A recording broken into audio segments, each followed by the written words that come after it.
We're going live. We are live. Look at that, everybody. It's time for the pre-show of today's SY0-701 Security Plus Study Group.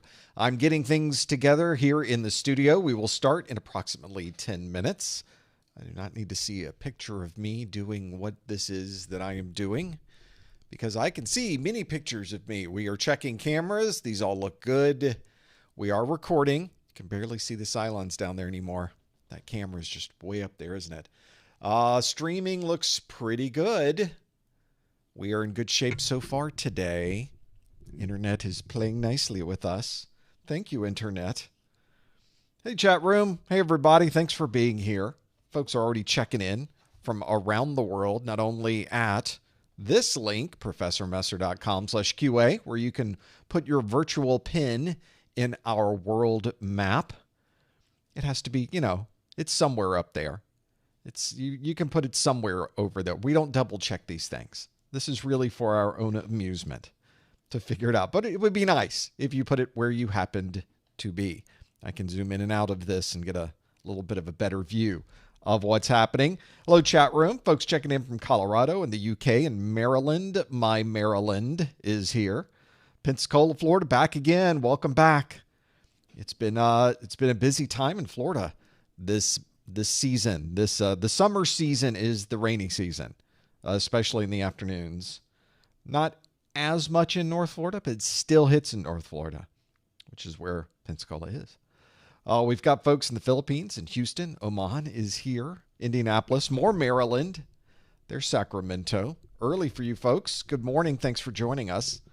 Folks are watching in from Virginia. Oh, we got a lot happening here. There's just constant motion. There's just constant things happening. And today we've been editing, we've been uploading. There'll probably be some videos posted for our Network Plus course, probably well, I'd like it to be this afternoon. We're going to find out if that happens after we're done here. If it's not lightning outside, which is the sort of the watchword for Florida, is we are constantly worried about storms. So if it's not storming, I will get it uploaded. Technically, it's already uploaded, and my laptop is fully charged. So even if it is storming, there are still things that I can do.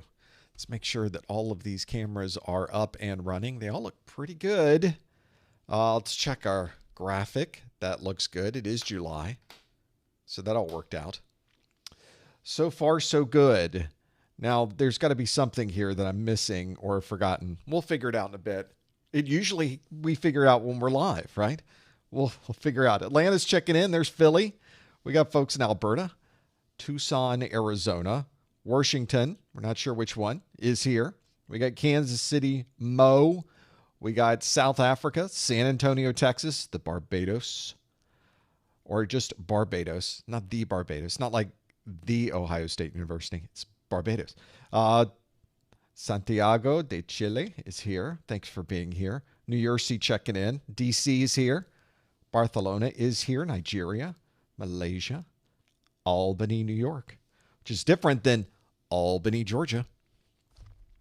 Do I sound congested? I am not congested. I feel great. Breathe in. Breathe out. We're in good shape. No, I'm doing fantastic. So far, so good. We gotta, whenever we're shooting videos, we're in the process of shooting and editing and posting and shooting and editing and posting. I try to stay healthy. That would be good if we did that. So next on our list is Security Plus today. We managed to get the last Security Plus, the last live stream of the month in, just before the month is over. And it's less than a week before the 601 exam retires. So this is there's a lot going on right now. And today is the birthday of ProfessorMesser.com, of Messer Studios. This was the day we officially incorporated ourselves as a business years ago. A number of years ago. Just a couple years ago. But we're pretty happy about that. We're here for another time around the sun. We're going to do it again. We're going to do this again. One more time, everybody. We'll just keep going. Keep circling. We're going to do it again. It is remarkable where all of this has sort of started and where it went and where we are now, and who knows where this is going. So we're pretty excited. We're very happy about being able just to sit here and talk with you nice folks and learn some things and talk about technology, and it's just fun. It's just, we have a great time. We have 4.5 minutes before we get started, watching the big clock and the counter go around. We'll get more of this to go. But it's pretty happy about that. The company originally was during the .com boom when we officially incorporated. I was working this and publishing books as a non-commercial entity. It was more of sort of a home-based business. But then we decided, okay, we will turn this and turn it into something official. And we originally got our business certificate from the state of Florida as ProfessorMesser.com. We just made it a .com because at that time, everything was a .com. Everything was just .com. And so we made it a .com because that's what everybody was doing. And then suddenly, a lot of the .coms were dropping off. Like they had made their niche a little too close to tight, a little too nichey, and they were going away. And so we decided, what if we wanted to do other things though? What if we wanted this company to be broader than simply ProfessorMesser.com?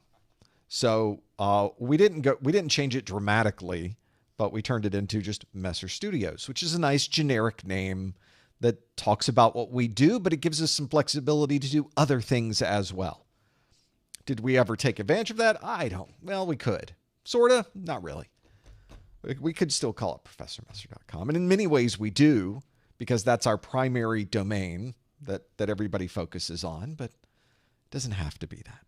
So we are now 2.5 minutes away from getting this party started. We are 18 years after that incorporation. We have been around for 18 years. Myself, I have not. I have progressed as a time traveler instantly to now. So I've not really aged at all. But the company is 18 years old.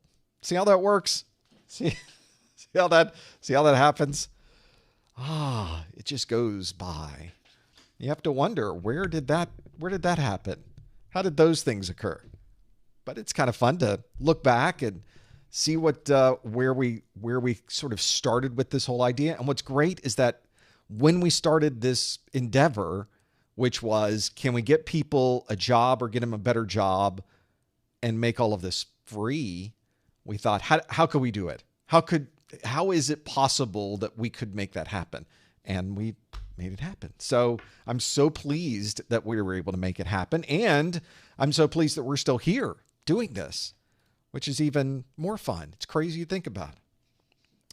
And it's because of you folks. It's because of you nice people that are here. Thank you so much for joining us. Thank you for being here. Thank you for your support. Thank you for your comments, both positive and your criticisms. Most of them well-founded, quite honestly. You're really spot on. When I go back and look at it, I go, yeah, they were probably right about that one.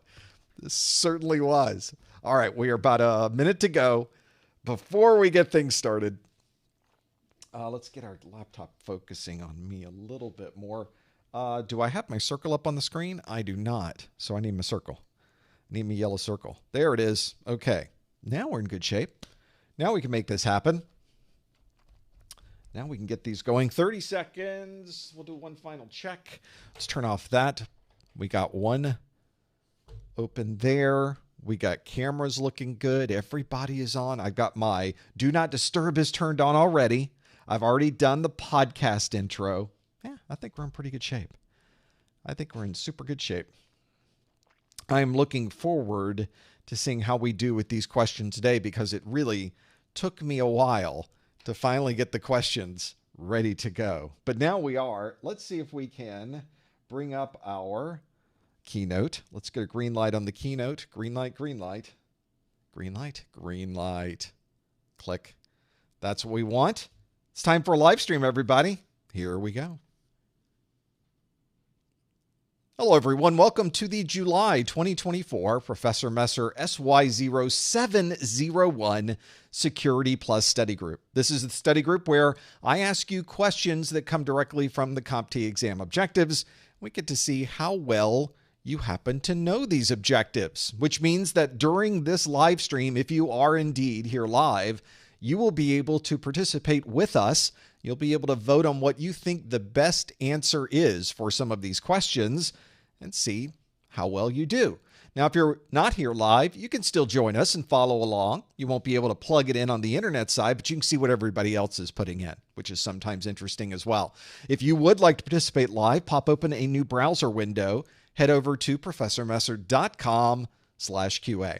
That is our Q&A link. That is the one link you need to know for this entire live stream. Simply visit that page, leave your browser on that page, and you will be able to answer questions. In fact, I have a question for you from last month just to see if you're able to get into this link and answer these questions. This question asks, a company has begun to work with a local service provider and has created a broad set of goals associated with this relationship.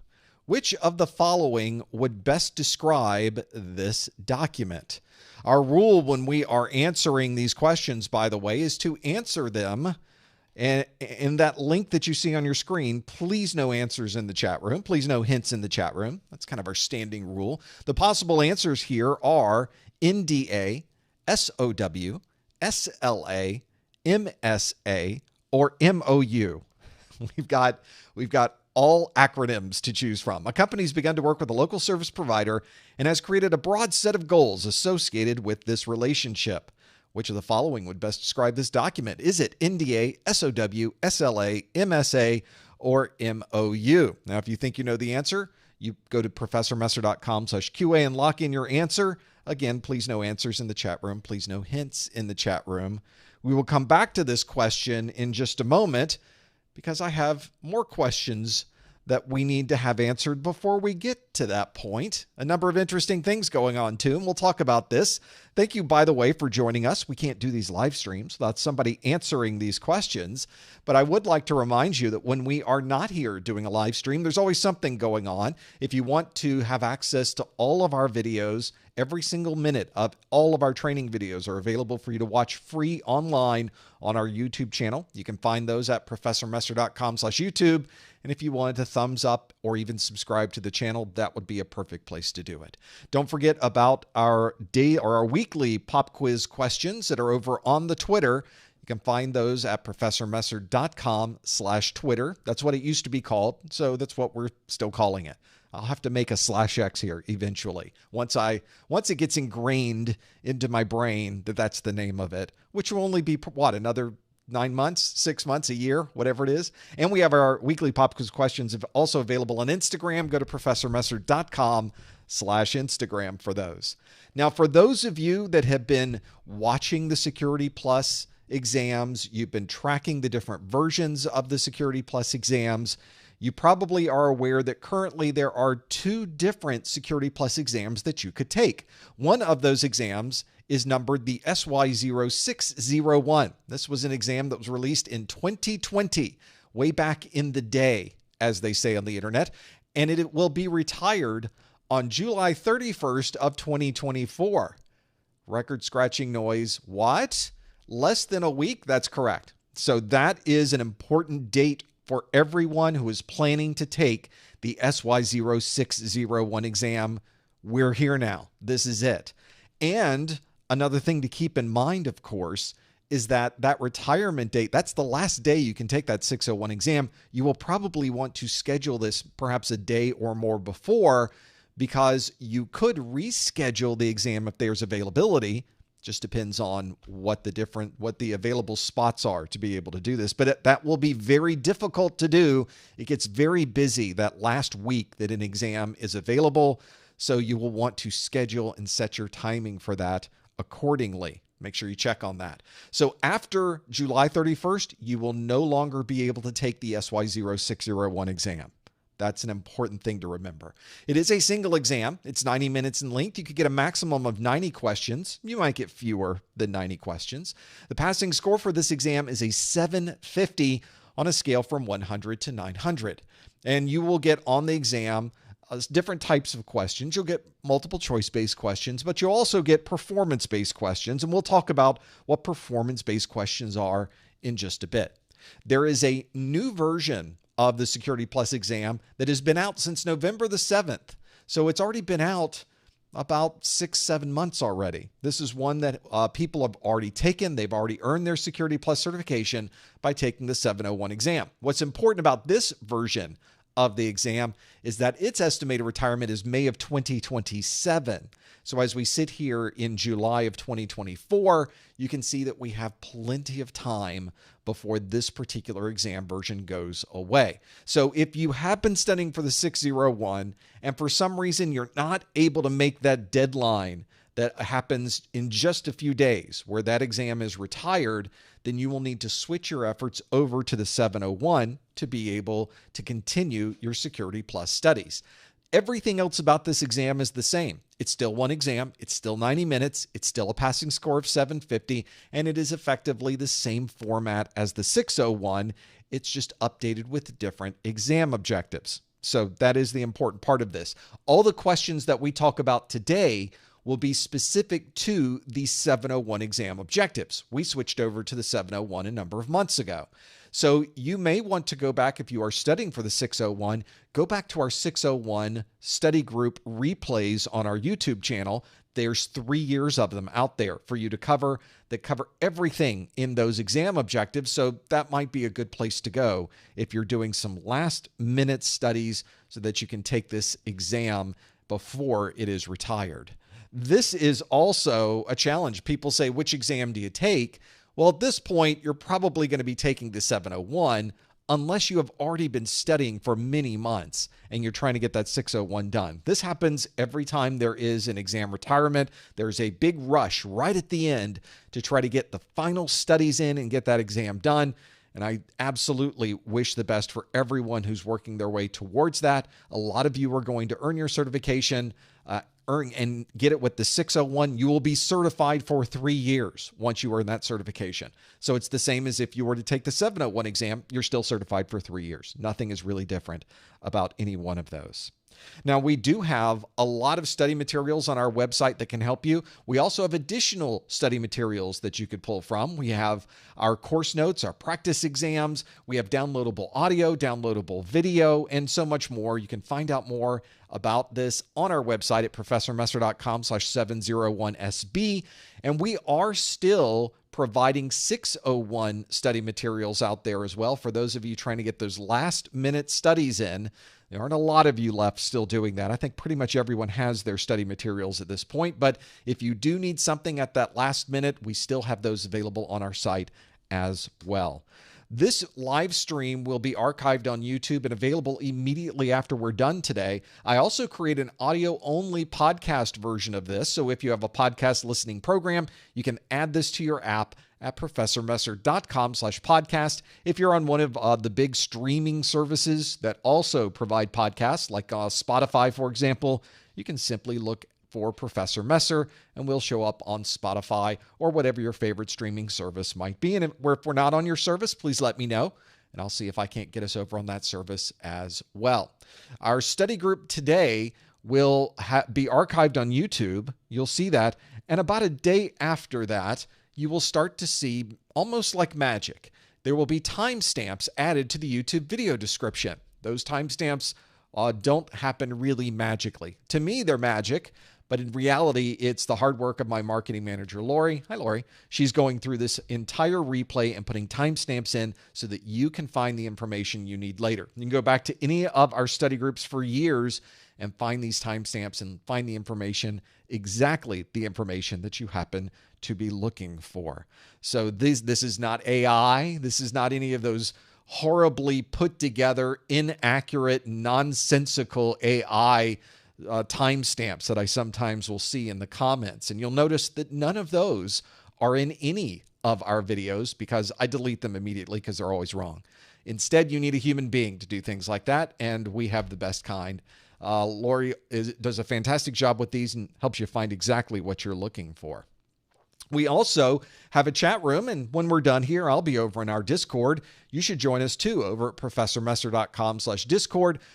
There's a lot of people there that are studying for their A+, their Network+, and their Security+. There's some very smart people there that have already earned their Security+ that can help with very detailed topics. And it's just a great community to hang out. You can even start your own study room and be in charge of it. There's an ad hoc method to begin that. You can stream and communicate and talk and chat and have audio communication. There's a lot there that you could pull from. It really is a fantastic community. We'd love you to join us. Go over to professormesser.com/Discord. If you happen to be in the US or Canada, I will let you know that when you are ready to take your exam, don't pay full price for your voucher. Instead, head over to professormesser.com/vouchers. We have vouchers there that are less than buying it at the CompTIA store. So this is something that might save you a few dollars if you're trying to get in there. We also have links there if you are a student. We have links over to the academic store as well to give you some additional discounts. A lot that you can do there. And if you buy it from our site, I'll even give you a free copy of my Exam Hacks ebook. This is an ebook that you cannot buy. It is only available with our success bundles and if you buy a voucher. So this is one where you can really learn some interesting things that I have accumulated over the years, some interesting tips and tricks that can help you with your studies and some strategies you might want to use during the exam that could potentially earn you some extra points. So learn more about that over at professormesser.com/vouchers. Let's go back to that question I asked earlier, which was, a company has started working with a local service provider and has created a broad set of goals associated with their relationship. Which of the following would best describe this document? Is this an NDA, an SOW, an SLA, an MSA, or an MOU? Now, last month we were all over the place. This month, we're still pretty much all over the place. This time, though, we're kind of focusing on two separate answers. One of those answers is MOU. The other answer is SLA. Both of those got at 37% of the score. 11% said MSA. SOW is 9%, and non-disclosure agreement, NDA, is 3%.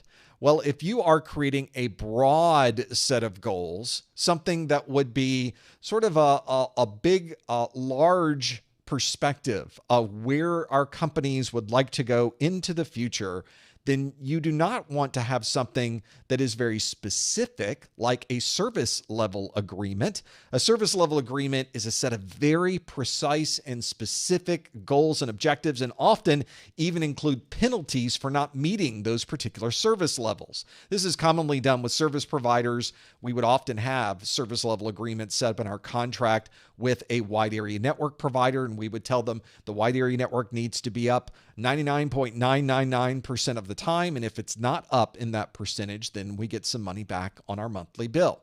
Instead, we want some very broad goals between these two companies, and one of the best ways to do that is through a memorandum of understanding, an MOU. MOUs are exactly that. We sort of talk about, hey, it's good to meet you. I'm glad that we're able to talk about this. Let's come up with maybe some broad ideas about how our two companies could work together and partner in this particular endeavor. And let's document those in a non-binding, non-legal document known as a memorandum of understanding. And that is exactly the answer we were looking at here. The memorandum of understanding, 37% of you got that one absolutely right. That is the answer we were looking for. As I mentioned, it would not be a service level agreement. It would not be a statement of work, which is usually a list of tasks that you are expected to follow. It would not be a non-disclosure agreement, which is a document that tells everyone that they can't talk about what they've seen here. Nothing in this particular question was talking about any level of confidentiality. And then an MSA, I think I have even an MSA listed here. No, it's an MOU and an MOA. But a service agreement that you would have, a master service agreement, is one that is used to set kind of an overall contract that you could then apply statement of works towards. So A master service agreement may have, for example, a broad set of tasks that would be covered and the costs for those. And then a statement of work would be, oh, someone's coming in Thursday to do 7 of these. And you already know how much they're going to get paid because it's part of your master service agreement. So there is your answer. The answer indeed, MOU, a memorandum of understanding. That's what we were hoping to find, and 37% of you got that one absolutely correct. Well, let's have some new questions. One of the questions I often get are about performance-based questions. I mentioned earlier that on the exam, you will get both multiple choice-based questions, which is the one we just did, but you might also get, or you will also get, a handful of performance-based questions at the very beginning of the exam. These performance-based questions are defined as anything that is not multiple choice. So this could be a fill-in-the-blank question. It could be a drag-and-drop question. It could be a matching question. It could be a question where they put you at some type of command prompt and ask you to perform a function, although there are no command prompts on the 701, are there? On the 601, you might still get that. On the 701, there's no more commands, so there's nothing you would need to do at a command prompt on the 701. That takes care of a number of questions that I had to throw out of my list. But in any case, this is something that is simply asking you about topics you already know, because these are topics that come from the exam objectives. It's simply asking them in a different way. And as long as you know the topics, you're going to do fine. Let's do a performance-based question. I always have a brand new performance-based question of the month every month. And this would be the one that we are going to do today. It's a matching question. You can't even see because I'm in the way. I can't even put myself down there. So we will have to move things around on the screen to be able to see this. Maybe I'll hide myself as we go through some of this. So we want to match these technologies. Let me make it so that you can answer this question online on the link that you see on your screen at professormesser.com/QA. This performance-based question asks, match the technology. And I have for you 8 different technologies, and then I have 5 different things to choose from here, or 5 descriptions of what these are. So there will be 3 of these left over at the end. So let's look at the different technologies. They are tokenization, key stretching, digital signature, root of trust, symmetric, data masking, salting, and key escrow. And I have for you 5 different situations. These 5 things are: a user confirms an email message is authentic, and then you have to choose the technology for that. The next is the same key is used for encryption and decryption. The next one is a placeholder for data is sent across the network. The fourth one is a company adds additional entropy to stored passwords. And the last one is all sensitive information is hidden by asterisks. And those would apply to one of these 8 technologies. It would be tokenization, key stretching, digital signature, root of trust, symmetric, data masking, salting, or key escrow. If you think you know these answers, you want to follow the link on your screen. Go to professormesser.com/QA. And you don't have to type the whole thing in. You can simply type in 1A, 2B, 3C, 4D, 5D, 5E. And if you think that that's what those are, you can simply throw them in there, because there will be some left over at the end to be able to do that. So we'll have to see which ones are left over at the end. And then maybe we'll step through what those are once we are finished with this. So match those technologies. For a user confirms an email message is authentic. The same key is used for encryption and decryption. A placeholder for data is sent across the network. A company adds additional entropy to stored passwords, and all sensitive information is hidden by asterisks.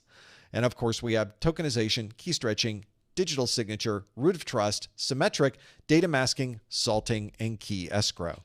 This is a strategy, by the way, that they use on the exam itself to give you a different number of options on one side than the other, because this means that you could still get all of these wrong. And it could even be that you know 4 of them, and if you had 5 options to choose from, then the 5th one would be automatic. Well, in this case, nothing is automatic. Nothing is guaranteed. So you definitely want to go through this list and see if you can match them up exactly to be able to do that. So see if you know the answers, and if you do, lock in your answer following the link on your screen. Go to professormesser.com/QA. Yeah, it's those extra answers there that always get you. They're the ones that always make it so that, oh, I got all 4 out of 5. You always miss that one because you're not able to lock it in.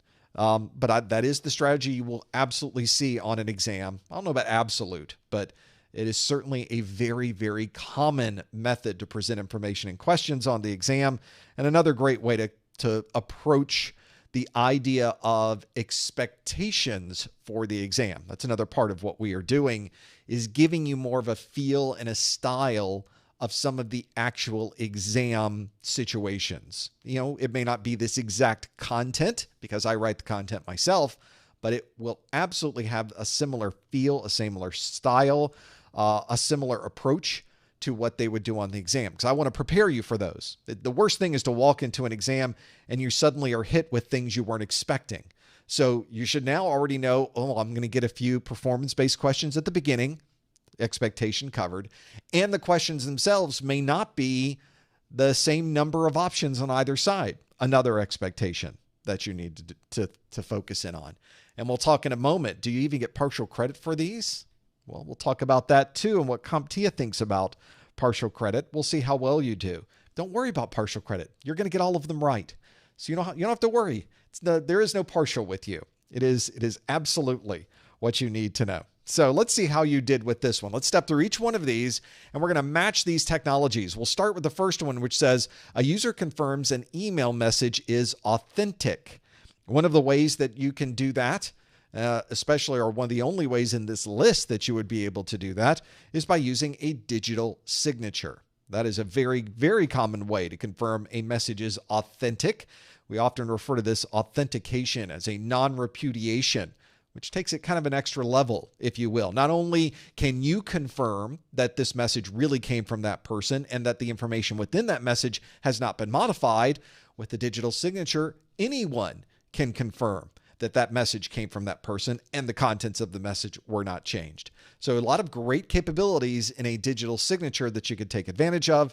So your answer for confirming a message is authentic is indeed digital signature. Next on our list is the same key is used for encryption and decryption, as if it was some type of symmetric configuration. Symmetric meaning the same on both sides. If we had 5 questions here and 5 answers, it would have been symmetric. But indeed, our question itself is asymmetric because it is different on one side than it is on the other.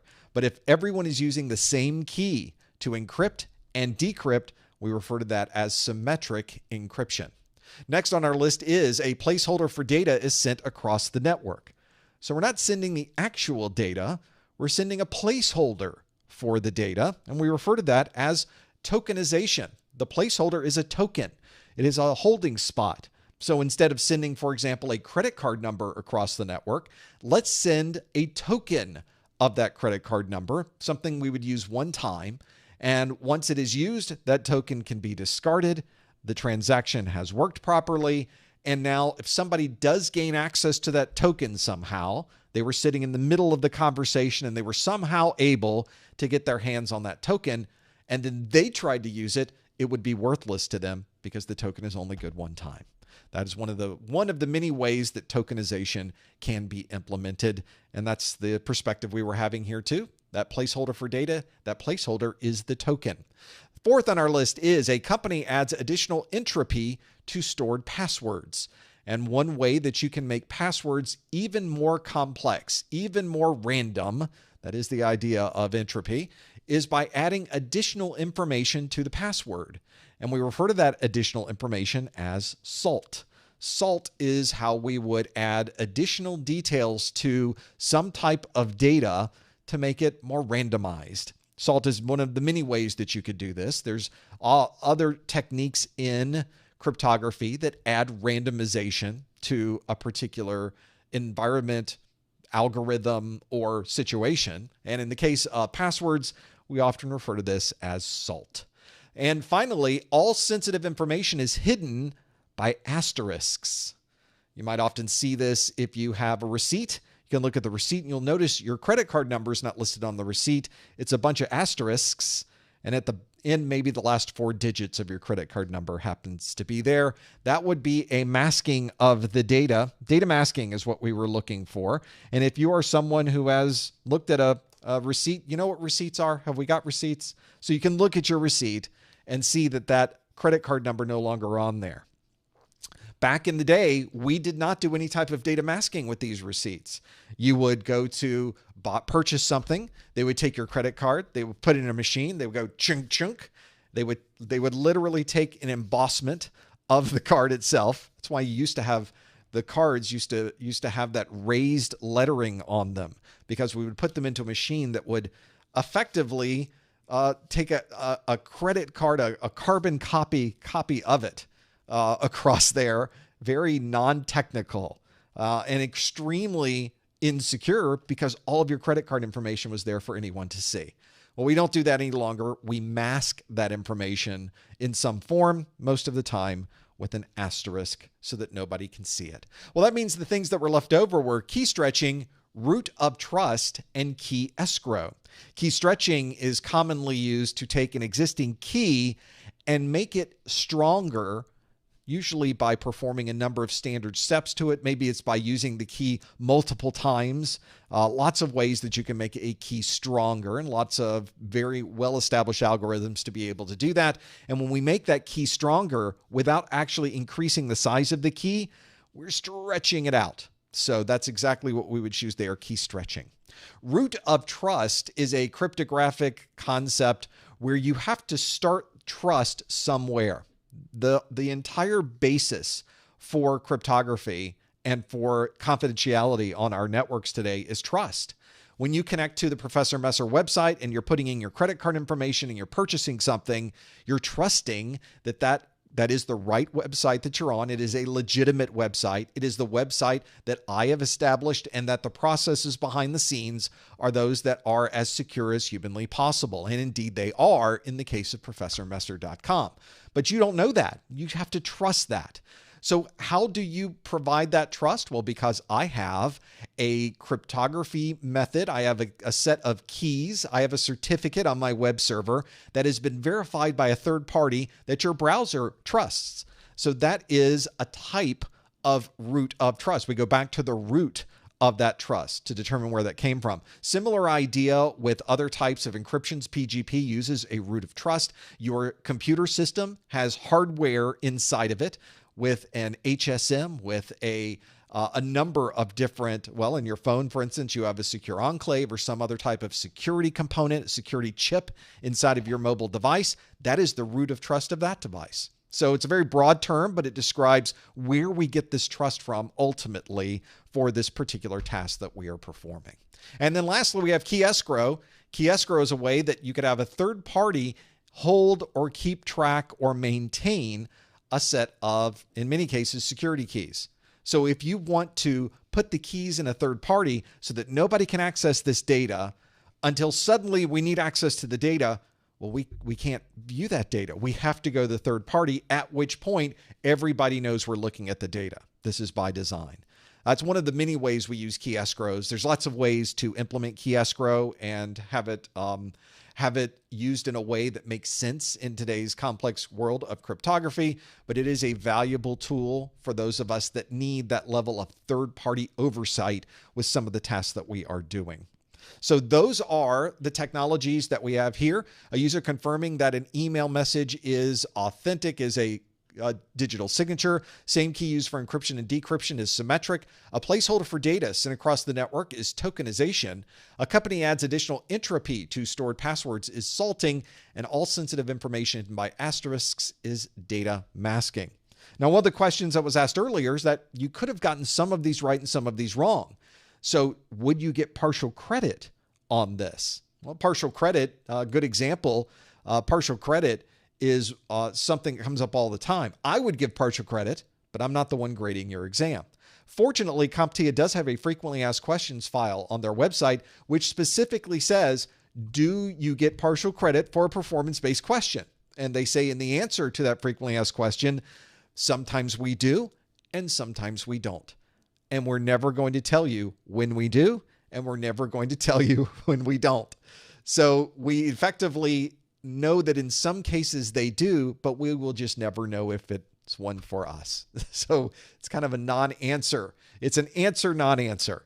It's good to know this, but it doesn't help very much. As I often say, it's probably better off that you don't worry yourself about how the exam is graded, and instead you focus on the exam objectives and what's being presented to you, because the better you do with the exam objectives, the better your score is going to be. And then it really doesn't matter how they grade it. You're going to pass your exam, and then you won't have to worry about it. That is our performance-based question of the month. Hopefully that's given you some ideas about things you might want to study for. All of these topics are from the exam objectives. So if you don't recognize any of these or you need more explanation of these, we have videos for all of them that you could go through. Simply check the exam objectives and you'll be able to find that in our list of videos. Let's do some more questions. Next question on our list, let's go back to multiple choice-based question, shall we? That would be nice. This multiple choice-based question asks, a company stores different portions of an important database across multiple data centers. Which of the following would best describe this data protection strategy? Would this be obfuscation, hashing, permission restrictions, segmentation, or masking? Got a few things here that look familiar. A company stores different portions of an important database across multiple data centers. Which of the following would best describe this data protection strategy? Is it obfuscation, hashing, permission restrictions, segmentation, or masking? If you think you know the answer, please no answers in the chat room. Instead, you want to follow the link that's on your screen. Go to professormesser.com/QA to lock in your answer. See how you do with this one. If you are someone who is sort of working their way towards your certification, you'll notice that all these terms come up. This is something we often do in our study groups, is I like to use the terms. I like to make sure that you are aware of the terms. And so if there's anything in this list that you don't recognize, please make a note of it. Please make sure that you're familiar with it, because it will be an important part of this, being able to work through it. I think if anybody is ever in a case where something doesn't look quite right, you should always be writing those down and figuring it out. I think that's one that, especially on our exams and on our live streams and the things that we do, I like to use those terms because you will often run into these. I think knowing all of the terms in an answer is just more educational for all of us, because we can step through all of them and understand what they really mean and how they are associated with this particular problem that we're trying to solve in this question. And also what's important of that is that you might find that one of the answers here that we talked about as being wrong might be the right answer on your actual exam. And the fact that we were able to go through this and answer that and understand it is simply going to help you when you go and sit for the exam. So that's another great thing to think about. Let's see how you did with this one. The question again asks, a company stores different portions of an important database across multiple data centers. Which of the following would best describe this data protection strategy? Is it obfuscation, hashing, permission restrictions, segmentation, or masking?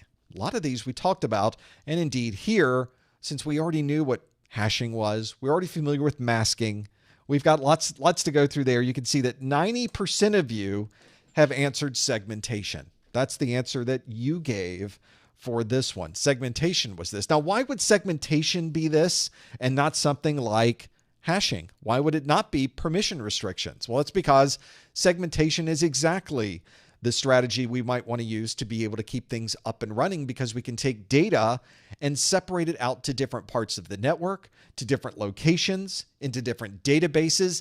That way, if we lose a location, if we lose a database, if we lose that particular server it's on, we might still have access to other types of data associated with this and still be at least in some degree up and running with the information that's there. Now, obviously, we don't want to have any downtimes, but we're always planning on what a downtime might be. We weren't planning for downtimes last Friday. That happened as well for those of you on the CrowdStrike, and having to deal with that type of situation. That certainly becomes an issue. So this is another one of those where we have to plan for every type of scenario. And this is the scenario that we can plan for to separate our data and put it in different locations would indeed be segmentation, and 90% of you got that one absolutely right. Was that a gimme? It was kind of a gimme, but I think it was a good one to have right after we went through that very big performance-based question. Let's get another question. I've got another one here. This question asks, a company has identified a server with an unpatched operating system. Which of the following would have most likely provided this notification? Would we have been notified through NetFlow, DLP, vulnerability scanner, protocol decode, or SNMP trap? Got a number of things to choose from there. Let's see how you do with this one. The question again asks, a company has identified a server with an unpatched operating system. Which of the following would have most likely provided this notification? Is it NetFlow, DLP, vulnerability scanner, protocol decode, or SNMP trap? You think you know the answer? Please no answers in the chat room. Instead, you want to go to this link and go to professormesser.com/QA to lock in your answer. See how well you know these. And all 5 of these topics, again, are from your exam objectives. If there's one of these you don't recognize, make a note of it. You will want to go and learn more about these particular topics. And perhaps in this case, not just know what that topic is, but know how it is associated with all of these others that are on the screen. So we'll have to see what we think the answer to this one might be. Lock in your answer. Wait a couple more seconds as people get over to that link at professormesser.com/QA and see how well you know this one. For those of you that have been working on networks for a while, you've already been in the security world, this might be another gimme. But for those of us that are learning a lot of these other topics, this might be something to go through and learn more about. Let's see how you did with this one. This question asks, a company has identified a server with an unpatched operating system. Which of the following would have most likely provided this notification? Is it NetFlow, DLP, vulnerability scanner, protocol decode, or SNMP trap? So we'll have to see what you think the answer is. We'll stop the poll. We'll see what your answer is. 88%. Another gimme for this one. Let's say you think the answer is vulnerability scanner. 4% said SNMP trap, 4% say NetFlow, 2% say DLP, and 0% say protocol decode. But what's interesting about this is that it could be more than one of these. So why was it not one of these other answers? I think it would be worth breaking that down to see more about it. Vulnerability scanners, of course, are very good at providing this level of information. For example, vulnerability scanners can look into an operating system, identify applications that are outdated, identify operating systems that have not been updated, be able to break down and understand how the operating systems may have been configured, whether they are configured properly or not properly. It may be able to find configuration issues. There's lots that you could find with a vulnerability scanner. We often tell people to use vulnerability scanners as much as you can in your environments, but make sure that you understand how the vulnerability scanner operates. Make sure that you understand how these vulnerability scanners can cause problems, because they absolutely can. And certainly do not perform any type of vulnerability scan across a system that you do not have permission to do so. I have been in situations where people have run vulnerability scans across critical systems and crashed those systems and brought down entire call centers with thousands of people that are on telephones, and then all of a sudden every phone goes quiet. And that is not a great situation for you to be in. Certainly was not a great situation for the person that ran the scan. And it was great working with him. We will miss him. In this case, we are focusing on this problem. Let me see if I can get this problem up. A company has identified a server, and this vulnerability scanner is really the best way to do it. But there are other ways to identify unpatched operating systems. This is probably the most common, and in this list, this is probably the easiest to be able to do this. So I think that's probably the best choice here. We do have others to choose from. For example, we have NetFlow. NetFlow and SNMP trap are two very good ways to gather statistics from devices. Those can certainly be a good way to do it. But the statistics themselves may not provide us information about the operating system. Very often they don't. They generally focus on the performance of the network. So we can gather information about how much traffic's on the network, what's the utilization of the network, who's the top talker on the network, what are we doing on the network with those pieces. So I think as we step through these other choices, you can see probably not the best way to identify an unpatched operating system. DLP is data loss prevention. That is a technology that focuses on identifying information going across the network that shouldn't be there.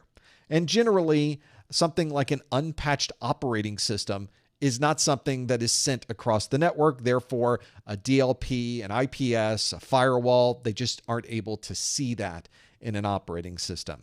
And then we have SNMP trap. SNMP traps are great for gathering, protocol decode. We talked about traps with NetFlow. Protocol decode provides you with a breakdown of exactly what was sent over the network. And again, as we mentioned, operating system files and the status of those files are not something that is commonly transmitted across the network. So therefore, it will not be in a packet. So therefore, it will not be in a protocol decode. So the best answer here, the one that makes the most sense, is a vulnerability scanner. Now, you could technically say that some of these could be used to identify an unpatched operating system. For example, what if there was an unpatched operating system, it was exploited by a worm, by a malware, by something, and then because of that exploit, it began sending different types of traffic across the network. Well, you might identify that traffic type in your NetFlow reports. You might see that traffic in your protocol decode. But that would be something where you would have to be on the network. You would have to be looking for it. It would have to be grabbing those packets. You would have to have a NetFlow probe somewhere nearby gathering that data. And in this question, we didn't ask what are the possible things that could be used to see this. We say what would have most likely provided this notification. And in this list, vulnerability scanner by far is the most likely way to do that. And that is indeed our correct answer. Well, as you can already tell, there's a ton of information in the Security+ exam. In fact, for the SY0-701, if you looked at my course, it is 121 videos in length, over 15 hours of content. There is a lot of information in there. And if you are someone who wants to go through every video, but maybe you don't have enough time, maybe this is not maybe there's certain videos that you already know the content. You'd like to skip over it, but you're worried you might be missing some important information. And indeed you might be.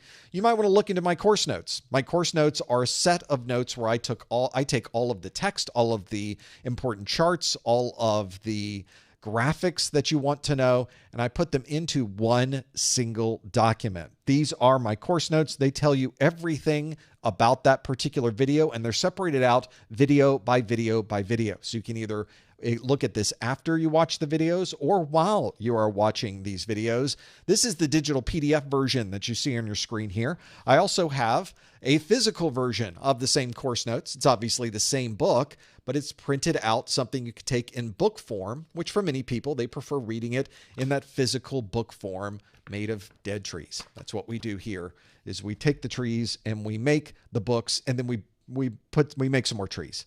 It's a beautiful cycle that we've created. So, and also if you get the physical version, I have to ship this to you, but while you're waiting on the shipping, you can have access to the digital version for free. So another nice addition for you that are working through that. This can be a very useful tool, not only while you're watching the videos, but afterwards. This is something you think might help you. You might want to look at these. They're on our website at professormesser.com/701cn. We'll talk also more about some different utilities and different things you could do on the website in a little bit in this video. Let's do some more questions. This question is one where you may have to think a little bit about this one. The question asks, which of the following would be the best description of active reconnaissance? Would that be social media analysis, dumpster diving, OS fingerprinting, DNS registration info, or financial review? Got a few options there. The question again asks, which of the following would be the best description of active reconnaissance? Would this be social media analysis, dumpster diving, OS fingerprinting, DNS registration info, or financial review? If you think you know the answer, please no answers in the chat room. Instead, you want to go to professormesser.com/QA to lock in your answer.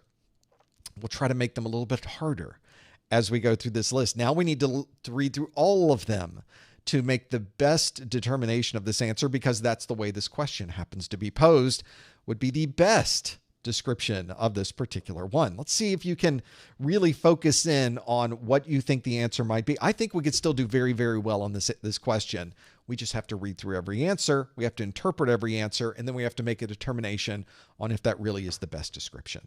And we will absolutely go through each one of these so that after we are done, so that you can see why I chose one over another, for example. We can absolutely work through that, be able to figure out the details.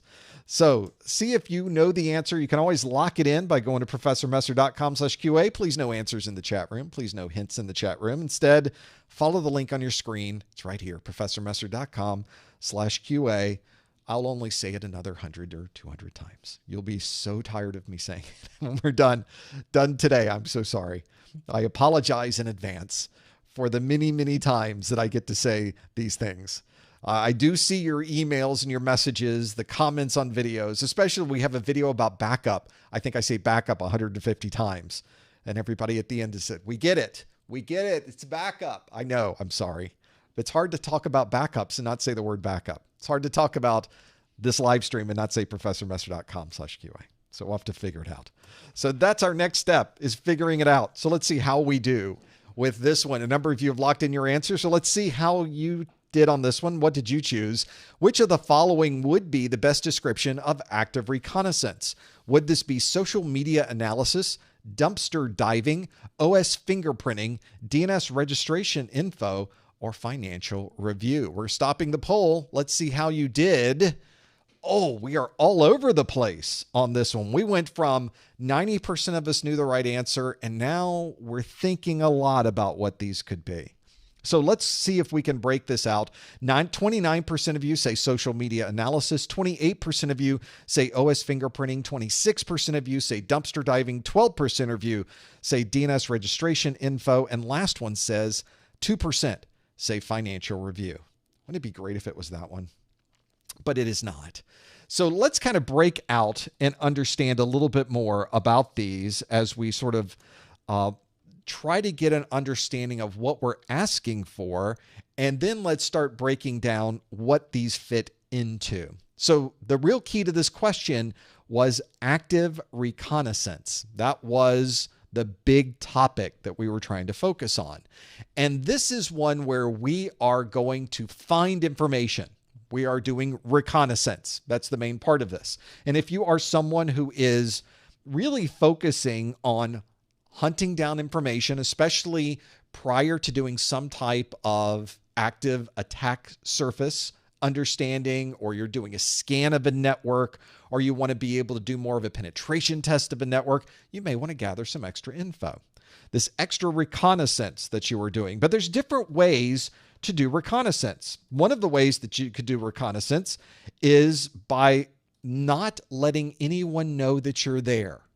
And we refer to that as a passive reconnaissance. But you could also do a reconnaissance where you are going through and looking for information. And if somebody wanted to find you, they could see you poking around. They could see packets on the network. They could see log files where you are looking at information. You are actively going out and you are making yourself known when you perform active reconnaissance. So if you perform a ping scan, that's active reconnaissance. I can perform a packet capture and clearly see the ping scan. Your IPS is going to fire off when somebody performs a port scan. You see this traffic on the network. And at that point, you're made. We know you're there. We know somebody is doing something on the system and trying to gather more information. And we refer to that when we're able to see this, we refer to that as active reconnaissance. Things like DNS queries, operating system fingerprinting. We're really going out looking for information on these. So let's break down our different options we had to determine what would be active and then what would not be active. In this particular case, what would be passive. So let's start with one that's at the top, social media analysis.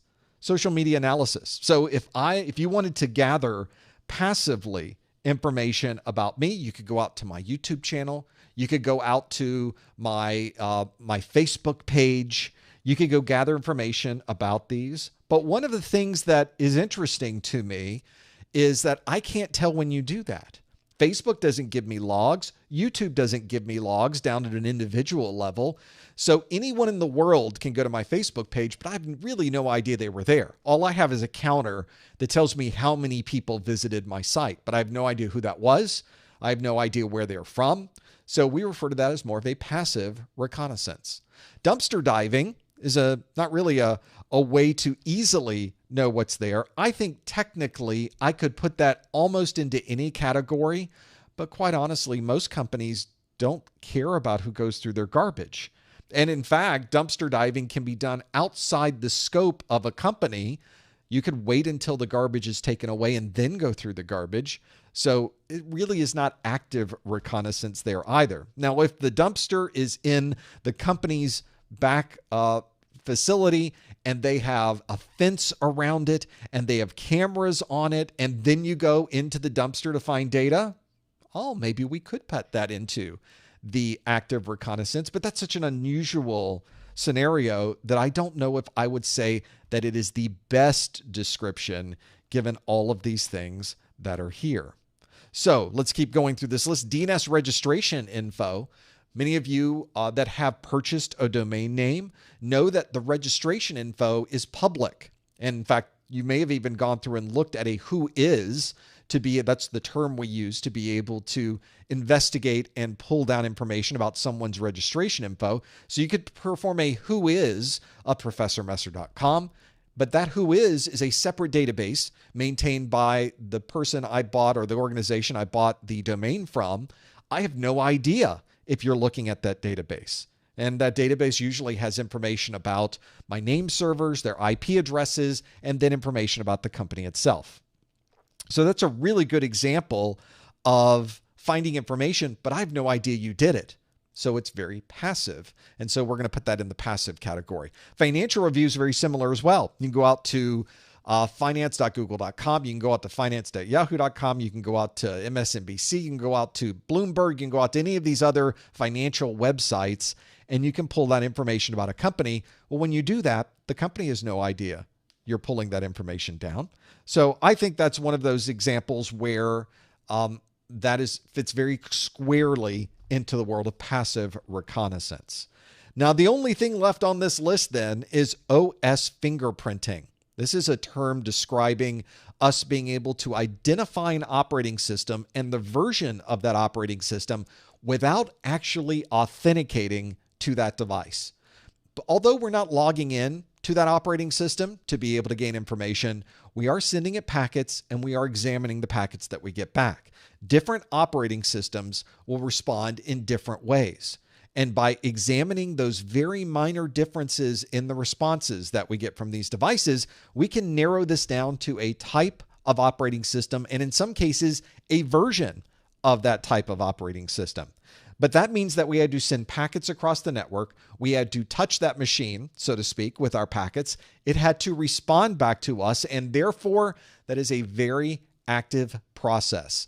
Anyone who was monitoring their systems, anyone that is capturing packets, anyone that is logging firewall rules, all of this information will be logged because this was an active reconnaissance. So there you go. That is our answer. OS fingerprinting would be the best description of active reconnaissance in this 5. Although dumpster diving, I think we've already said, is sort of on the edge of what we would consider active versus passive, but that wasn't the question. The question was which would be the best. And in this list of 5, OS fingerprinting very solidly, very clearly, without any hesitation, is a very active way of performing reconnaissance. That's what I would choose, and that's our best answer. And if you chose OS fingerprinting, you got that one absolutely correct. Let's do another question. We're going to do this one anyway. We're going to see how well you remember things. I was going to skip this one, but we're going to do it anyway.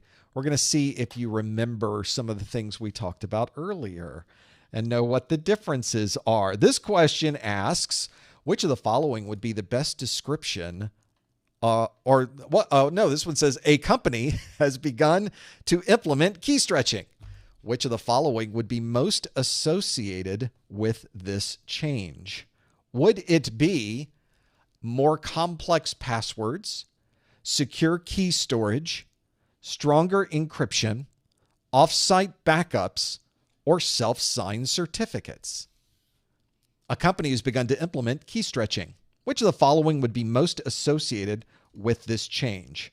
Would it be more complex passwords, secure key storage, stronger encryption, offsite backups, or self-signed certificates? I just like saying self-signed certificates a lot. Maybe that's the right answer. Maybe it isn't. We'll have to see. If you think you know, lock in your answer. Go to professormesser.com/QA to lock in your answer. See if you happen to know what it is. Be good to kind of break each one of these apart. All of these are important. I would think we would want more complex passwords, secure key storage, stronger encryption, offsite backups, and self-signed certificates. Maybe we don't have to have self-signed certificates, but they sure come in handy, I will tell you. To have your own certificates and you're managing your own certificate store internally, it can be fantastic. Give you a lot of flexibility.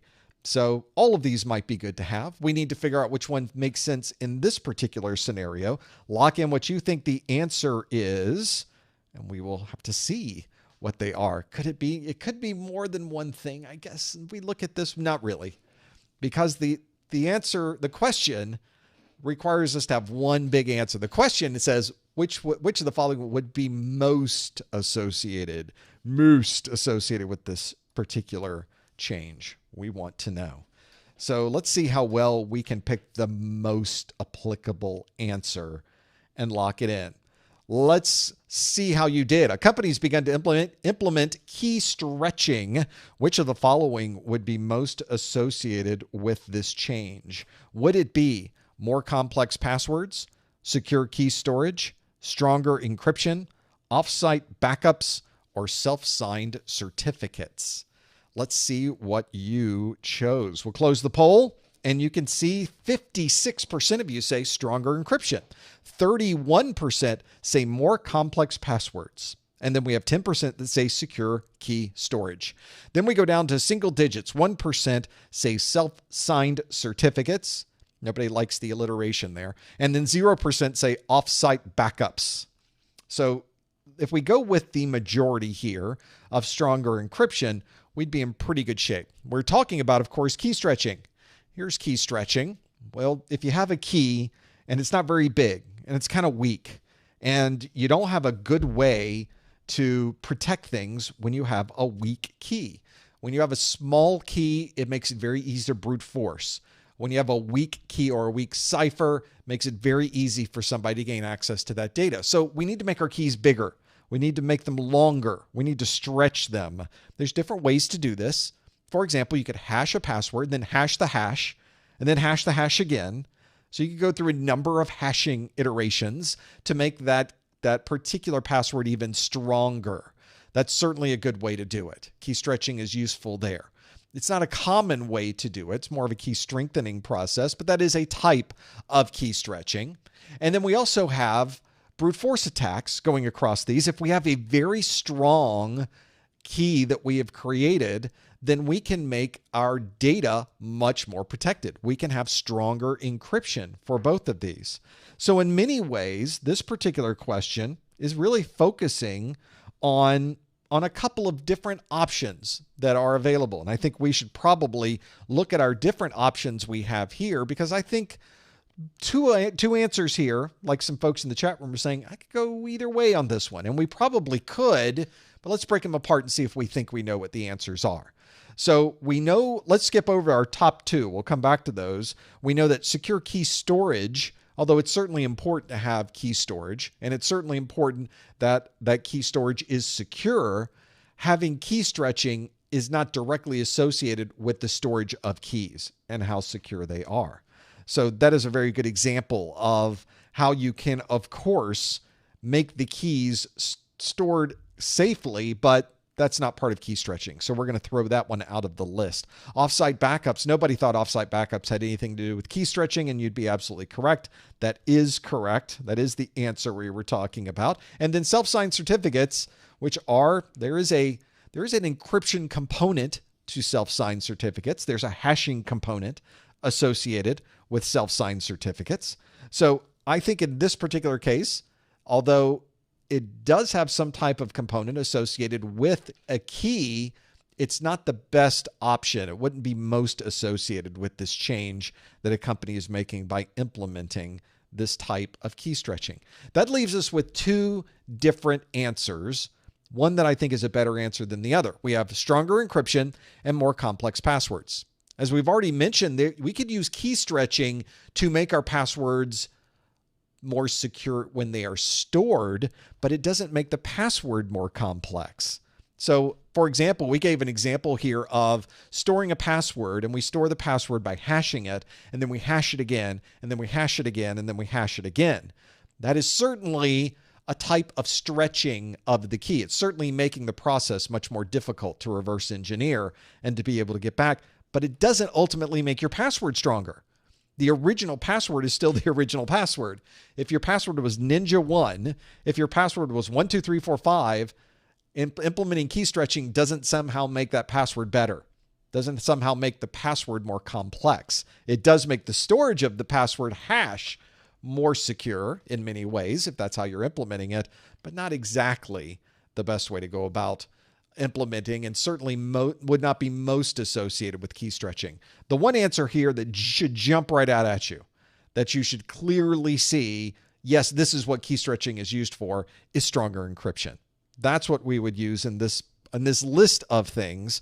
Now, if this had said more complex password hashing or more secure password storage, then yes, I would choose that. But the original password is not any more complex than it ever was just because we have key stretching. Your password of summer 2024 is still a bad password. A lot of people right now wondering how I know their password. And that's how, because a lot of you are using that. That's a bad password. If I implemented key stretching, you'd still have a bad password. So it doesn't make your password more complex. It does store it better, but not make it more complex. In this case, stronger encryption is the right answer. If you are watching this video for continuing education unit credit, I would love to give you an email that certifies that you are here for a 1-hour webinar category CEU. The way that you would earn that CEU is you follow these instructions. These instructions are part of the CEU. You go to the top or the bottom of the Professor Messer website, you click Contact Us, and in that Contact Us page that comes up, you put in your name, your email address twice, you put in a subject line that says July 2024 Security Plus, and in the body of the message on a line by itself, you put the super secret code words of the month, more complex passwords. More complex passwords, although not the right answer here, is the right answer for your continuing education unit credit. So again, the way that you would get that email from me is to go to the top or the bottom of the Professor Messer website, click the Contact Us link, put in your name, your email address. In the subject line, put July 2024 Security Plus or something close to that so I can figure out where this came from. And then in the body of the message, put the super secret code words of the month, more complex passwords. And if you do that in about a week or less, you should receive an email back from me that is digitally signed that certifies that you were here for a 1 hour of a webinar category CEU. CEU is the term that CompTIA uses as a continuing education unit credit. It's a great way to accumulate some type of credit for being here that you can apply towards renewing your certification. And in some cases, a third party may accept that as well for a certification that you were here for this. Either way, I'll be glad to send you the email, and you can certainly make that happen. Let's do another question. I've got another one here that we can go through. I know it's top of the hour, but we're going to squeeze one more in. And this particular question is one that comes from my practice exams. If you've not seen these practice exams, I wrote these because I went away on the internet and I looked at what practice exams were out there. And there were not a lot of great practice exams on the internet. A lot of the practice exams I find are not written in the same style as the exam. They're covering topics from previous exam versions that are no longer covered on the exam, so they're already out of date. And there is a style to CompTIA and the way they write their questions. There's a tone. There's a standard form that they like to use across these questions. And I found a lot of the questions online didn't provide that and didn't provide us with a lot of information once we answered the question. So what I did was write my own set of questions. And I did it my way in here, and you'll see what my way is in just a moment. I have a question from my book. This is question A18. It's on page 9. I guess I'm on page 8 up here, down on page 9. This is a question that asks, a system administrator is working on a contract that will specify a minimum required uptime for a set of internet-facing firewalls. The administrator needs to know how often the firewall hardware is expected to fail between repairs. Which of the following would best describe this information? Is it MTBF, RTO, MTTR, or RPO? Now, this is a PDF, so if you have a stylus or you want to use your mouse and you want to make some notes on your screen and highlight different information or write the information that happens to be there, you certainly can. You've got different options there to be working on this. And if you think you know the answer, you can select it on the screen, maybe go to the next answer. You've got ways that you can annotate this. If you're ever familiar with annotating a PDF, that functionality is certainly available in this book. But one of the things I added in the book was a way to easily find information. For example, you'll notice there's links here for quick answer and the details. This is page 9. The quick answer, if you just want to know whether it's A, B, C, or D, they're all on page 33. But I also have a detailed question, a detailed answer here, which is on page 56. Well, I mean, you could scroll through this to get to page 56, but this is a PDF. So I'm going to click the words, the details, which quickly moves us to page 56. There it is. And then we've got the answer at the top, and we can see that the answer is A, MTBF. That is the answer for this question. And there's an explanation that explains why this is right. Now, on most exams that I tend to find online, that's where we stop. But the problem is, what if I answered something different, which I often do? I often get these wrong. Let's say I answered MTTR. Why is it not MTTR? If we don't have an explanation of why the answer was wrong, then we don't have that opportunity to learn more about this topic. So one of the things you will find in my book is every single answer has a list of the incorrect answers and an explanation of why they are the incorrect answers. So you can get at least some feedback to kind of close that loop for answering the question, getting it wrong, understanding what the right answer is, and then understanding why the wrong answer was wrong. And I will even tell you that if you have this book and you get the answer right, please read through the other questions, because on your exam, these topics that are in here could show up as questions on your exam. And if you just read through it, you'll never know they're there. Now, if you do read through this question and you're thinking, I have no idea what this question is about, I even include a link to the video that describes the topics that were covered in this question.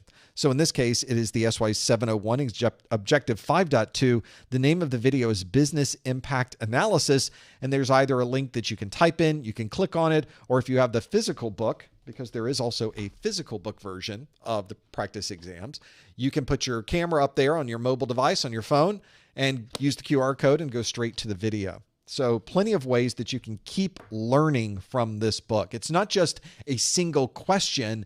It's almost like having 4 questions in one, because you're learning so much about these different topics in every single question. And because this is a PDF, I'm going to click the back button, click, and we're back to where we started. And we can go on with the next question that's in our list in this PDF. That is my practice exams. If you think this is something that might help you, you can go to professormesser.com/securitype. We have both the digital edition that you just saw on the screen with the PDF, or the physical edition where we print out the book. And if you get the practice exams, I'm now dropping my laptop on the floor. Now the practice exams and the course notes together, there's even a little bit of a discount you get when you get both of them at the same time.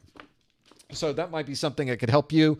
Of course, all of our videos continue to be absolutely free for you to watch online. So you have different options that you could choose, especially if you're studying towards your Security+ certification. Many times in this course, in this study group already, I have mentioned that this comes from the exam objectives, that you need to get your hands on these exam objectives, that these objectives have everything you need to know to pass this exam. And indeed they do. They are a great checklist. You should get these. These are free, by the way, to download from the CompTIA website. Go to professormesser.com/objectives, or simply go to your favorite search engine, type in CompTIA exam objectives. It'll take you to that page. You can download those objectives. They have everything inside of them. I think I have a copy of the objectives up on my screen. This is the objectives bullet after bullet, page after page. If you're ever wondering, am I ready to take my exam? Have I learned everything I need to learn to be able to pass this exam? This document will tell you, and it's free. CompTIA is one of the few organizations out there that provides you this level of detail of what you're expected to know for the exams, and I highly, highly, highly recommend that you take advantage of their kindness by downloading those objectives and using them as your checklist. They're free at professormesser.com/objectives. You can link right over to the CompTIA website from there. We do one of these Security Plus study groups every month. Next month, we have currently scheduled our study group to be August the 22nd. Can you believe it's August is our next study group? August the 22nd is our next study group. Now, these dates can change, so make sure you check the calendar at professormesser.com/calendar. If it does change, I change it in that calendar immediately. There's also an events calendar on our Discord, which now has nothing in it. I need to now add it, the August dates inside of that one, so you know when those are coming. And we've got, of course, if you're watching this after August, if you want to know when the next live event is going to be, it's the same link. It's the same calendar. Go to professormesser.com/calendar to find out when the next live event is going to be. Well, although we are at the top of the hour, we're not done yet. I want to take your questions. And if you are at professormesser.com/QA, that link right there, you can submit questions at any time, and I'll be able to sift through those. We'll answer some of those questions from you coming up next. Stick around. Of course, when you are not here watching this live, you can always find us on Twitter, on Instagram, on YouTube, on LinkedIn, on all of these different places, on Discord. Simply go to professormesser.com/ the name of the site you would like to find me on. So /Twitter, /Instagram, /YouTube, /LinkedIn, /Discord. We will be there. And if you liked this video, it would be fantastic if you could give us a thumbs up, something free you can do to help support what we are doing here. Let's YouTube know that we're doing the type of content that people would like to see. And if you subscribe to our channel, we would love it even more. Thank you so much for even considering it. Also, let you know that we have our vouchers, discounted vouchers. Save a few bucks by going to professormesser.com/vouchers if you happen to be in the US, Canada, or a US territory. And we have our course notes out on our website as well. You can find all of these from the main menu of the site. We still have our 601 materials out there, but don't get those unless you are planning to take that exam sometime in the next few days. You want to focus on the 701. They are all out there on the Professor Messer website. Well, stick around for the after show. We'll be starting that up in just a couple of seconds, but I want to thank everyone for being here in this first hour. Thank you for joining us. Thank you for your questions. Thank you for your time and your support. We really do appreciate it, and we hope to see you again on the Professor Messer Security Plus study group. Thanks, everybody. Okay.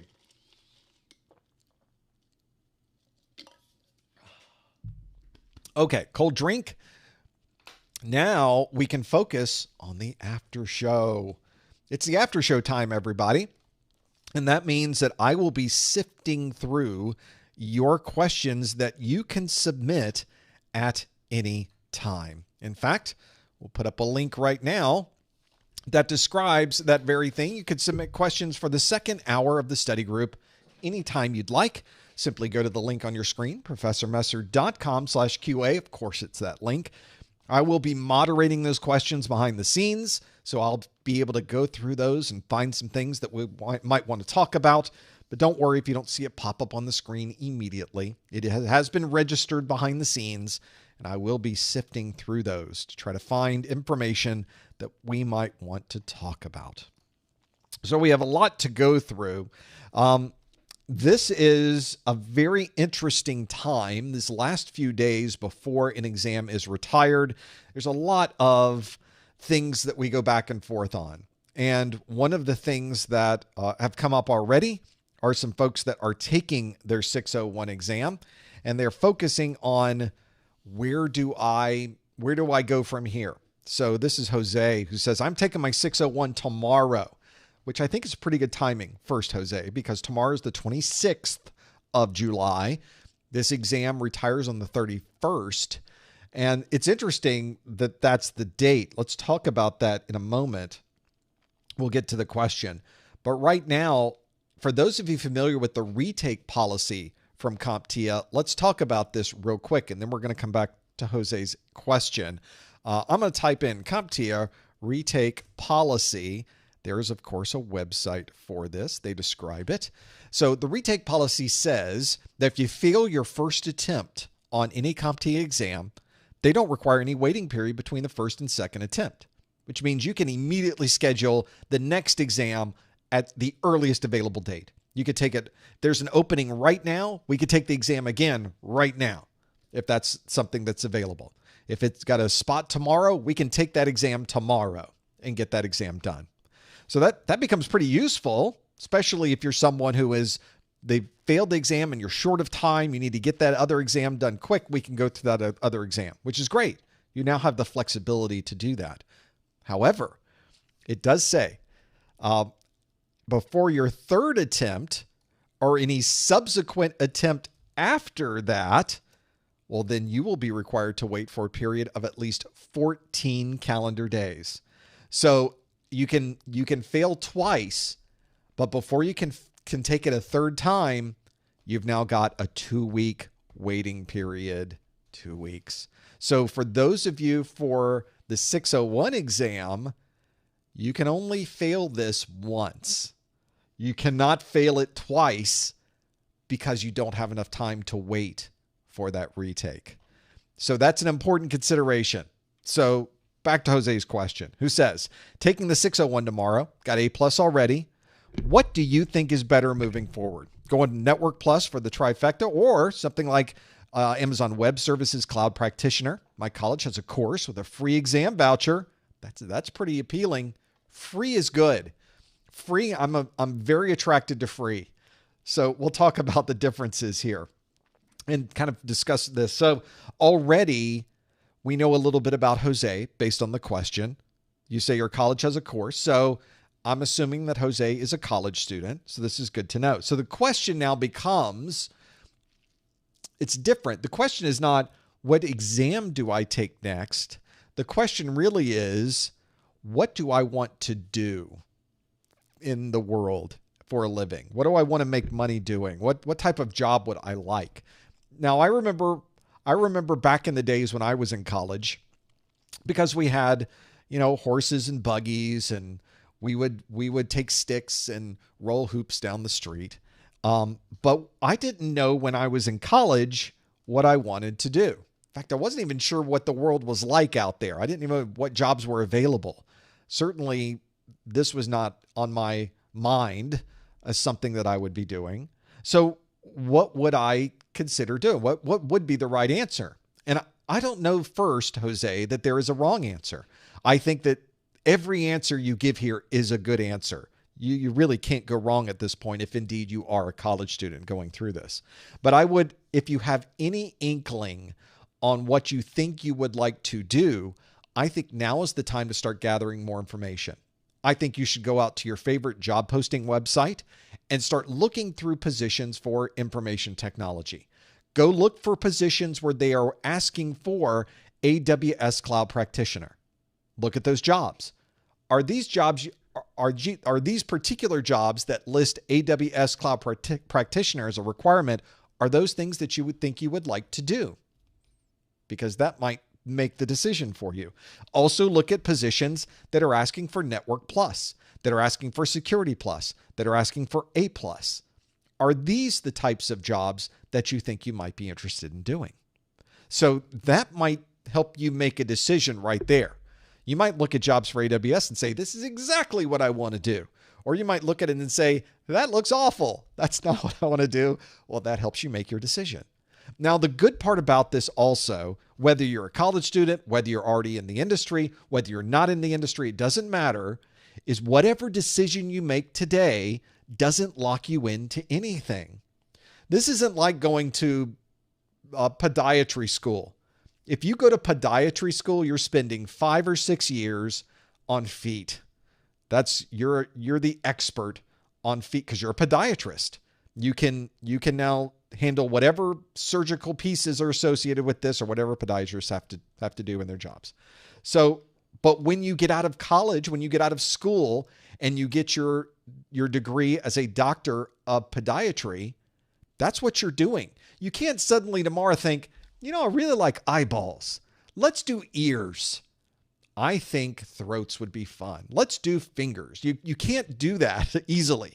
I guess you could do that, but it would be very difficult to have this type of concentric diversification into another body part if you're a doctor. Not so in IT. In IT, you have options. And in fact, you're probably forced into options in IT.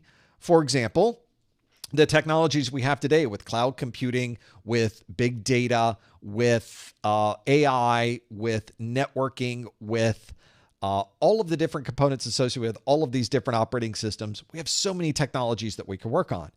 But tomorrow, there will be a new technology. We don't know what that is yet. We think we know where technology is going, but who could have predicted the internet? Who could have predicted live streaming video and audio? There were predictions, but how did we know that was coming next? So what we don't know today could be the next big career move for you tomorrow, is my point. And very often it is. I certainly did not start out thinking I'm going to hop on a worldwide video streaming service and talk to a lot of people about what they want to do with their career and talk about the things that I did in my IT career. That wasn't part of the plan because that technology didn't exist back in the day. Well, now that it does, we now have options. So don't worry that you may be locking yourself into something, or don't overthink the idea that whatever I choose now means that that's the direction I go, because in IT, that's never the case. You get to decide how your career goes. You get to give it a little more of a push in one direction or another. If networking is interesting, you can lean into networking. If you think operating systems are interesting, you can lean into operating systems. If you think the cloud is the way to go, that's what you can focus on. If you think security is important, you can gain all of that knowledge over time and then parlay that knowledge into a career in security, which is what I did. I learned about operating systems. I learned about workstations, servers, Linux, Unix, and other operating systems, Windows, got all of that knowledge, spun it into how that works across the network, understood the packets, understood the protocols, how did they operate across the network, how do you troubleshoot with those, how do you see the data on the network, took all that information and said, now we can secure it, let's go into a career in security. I didn't start off thinking I would go into security. I sort of followed my way there. I stumbled into it in many ways and thought, well, this is fun. Let's do that. And I think that's one of the great advantages of IT is it lets you experiment with things that are fun, with technologies that are interesting, with ideas about where you would like your career to go. Let's try this. Let's try that. I have done so many different things in IT. I've been systems engineers. I've been network administrator. I've been a technical marketing managers. I have been SE manager. I have done a lot of different tasks. And all of them are things I wanted to try. Some of them I liked better than others. Some of them I felt I was better at doing than others. But all of them accumulated, or were able to allow me to accumulate this base of knowledge that I was able to use as a springboard to level up throughout my career. So I think your good answer for you, Jose, is that it doesn't matter. All of this is going to be a springboard for you. All of this will be knowledge that you use throughout your entire career. All of this can be used on your resumes, and it can be used. And if 5 years down the line, you think, maybe the AWS web thing isn't exactly what I thought it would be, let's try networking. You can do that. And there's really no penalty for doing that. You can move right over into that. You can slide right into that line of thought. So hopefully that's given you a perspective. It's sort of a non-answer in many ways because I don't have a specific thing that I'll tell you, no, go do this.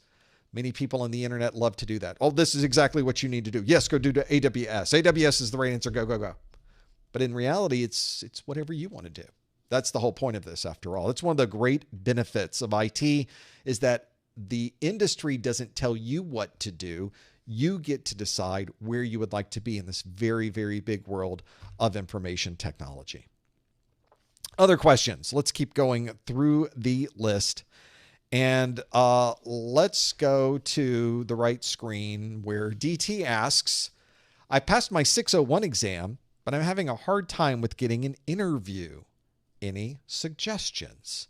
Well, those are two different things, aren't they? Getting a certification and getting an interview are two very, very different things. And in fact, I will tell you that the process of getting an interview, the process of finding an open position, applying to the position, getting an interview, getting all the way through the interview process, closing the deal, and finally starting with that company, there's many places along that path where things can go wrong. This becomes, as many of us are already aware, this becomes just one disappointment after another. You get very accustomed to rejection. If you've not been accustomed to rejection before, I would like to welcome you to rejection. Welcome, everybody. That is what the job process gives you. It gives you a low feeling of self-worth. You could be the smartest person in that particular area, but for some reason, going through that job hunting process makes you feel like you are an idiot. And I don't know if that's by design or not, but it sort of works out that way. Maybe it's just human nature. And when we do that. So let's talk about certainly getting an exam, having that exam and getting that certification is important. But as we often say, getting a certification is not a guarantee to anything. It doesn't guarantee you a job. It doesn't guarantee you an interview, but it sure helps. Not just helps with people knowing that you have that certification, that you have that accreditation of some way, but it also helps because now you know that information. You took this certification certainly because you wanted a job or a better job. That's why most of us get these certifications. But you may not realize, you may not even have thought for a second, oh, I actually learned something. I'm actually more familiar with this topic now because I went through that entire certification. So you can have better conversations with people. So in many ways, a certification prepares you more for the interview than it does prepare you to get an interview, if that makes sense. I would tell you that there are different strategies when you're in the job hunt. There's different strategies for making your resume more visible. There's different strategies for making your resume more valuable. There's different ways to write a resume that would make it better than others. And there's different ways to present the resume, especially with a cover letter, that might give you more of an advantage over someone else. I've highlighted a number of these in a couple of videos that we did that are listed in the YouTube video description of this video. And they are, one of them is 5 reasons your resume keeps getting rejected. And I go through the top 5 reasons that I think many people's resumes are thrown out. I made that video from the perspective of someone who was a hiring manager, and I was going through a lot of resumes trying to figure out who should I talk to about this particular position. That was such a popular video that I made a follow-up to it called 5 More Reasons Your Resume Keeps Getting Rejected. I know I went on a limb with that particular title. But one of the things that I think is in the second one is my perspective of cover letters. I think a lot of people dismiss cover letters as nonsense that's simply wasting their time. It's another piece of paper that they had to write something on just to submit to this particular job. But as someone who has taken in these resumes and has had to evaluate resumes, they start blending together after a while. Your cover letter, I find a lot of people just take and put a generic cover letter there, and you're missing an opportunity. This is your one chance to show the hiring manager or the HR person something that is different than anything else they've seen before. Certainly different than resume after resume after resume. And they do read cover letters. The problem is most cover letters are completely generic. Thank you so much for this opportunity to apply to this position. My experience in technology, I feel, positions me very well for this particular role. Thank you for your consideration. Signed, James Messer.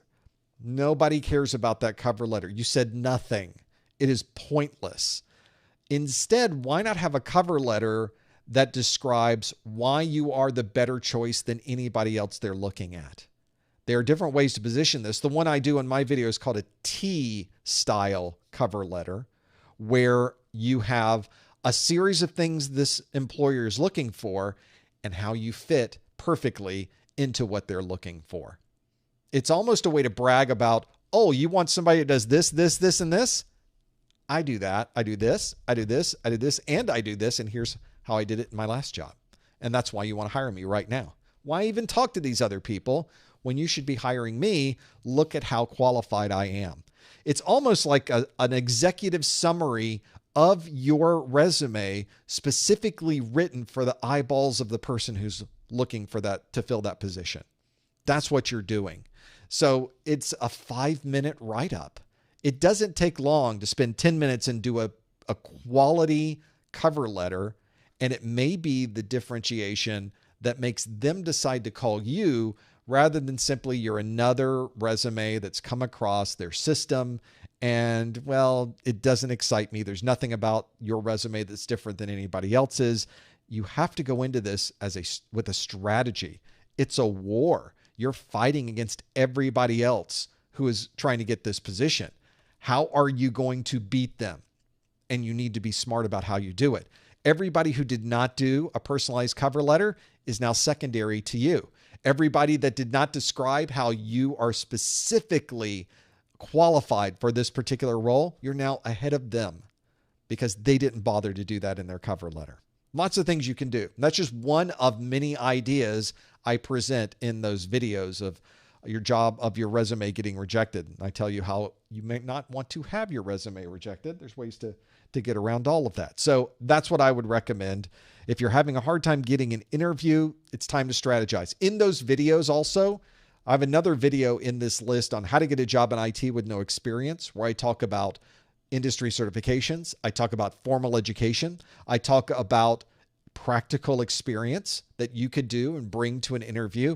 And I talk about, and here's one that people don't talk about enough, I think, someone who works there. Knowing someone who works in a company gives you an enormous leg up in the interview process, but you may be thinking, well, I don't know anybody.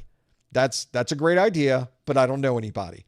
But you can know somebody, and the way you do that is to meet them. Where do you meet them? Industry events, user group meetings, online forums. There's lots of ways to meet people. So, and I talk about this in my video. I give you some ideas. I give you some things you can try. I give you some tasks you can go through. They're in that video of how to get a job in IT with no experience. Thank you for that question. And let's look at some more questions that you have on your list. There are a number in here that people are talking to. So I have in my list of questions here, and thank you for submitting these, by the way, some fantastic questions in here.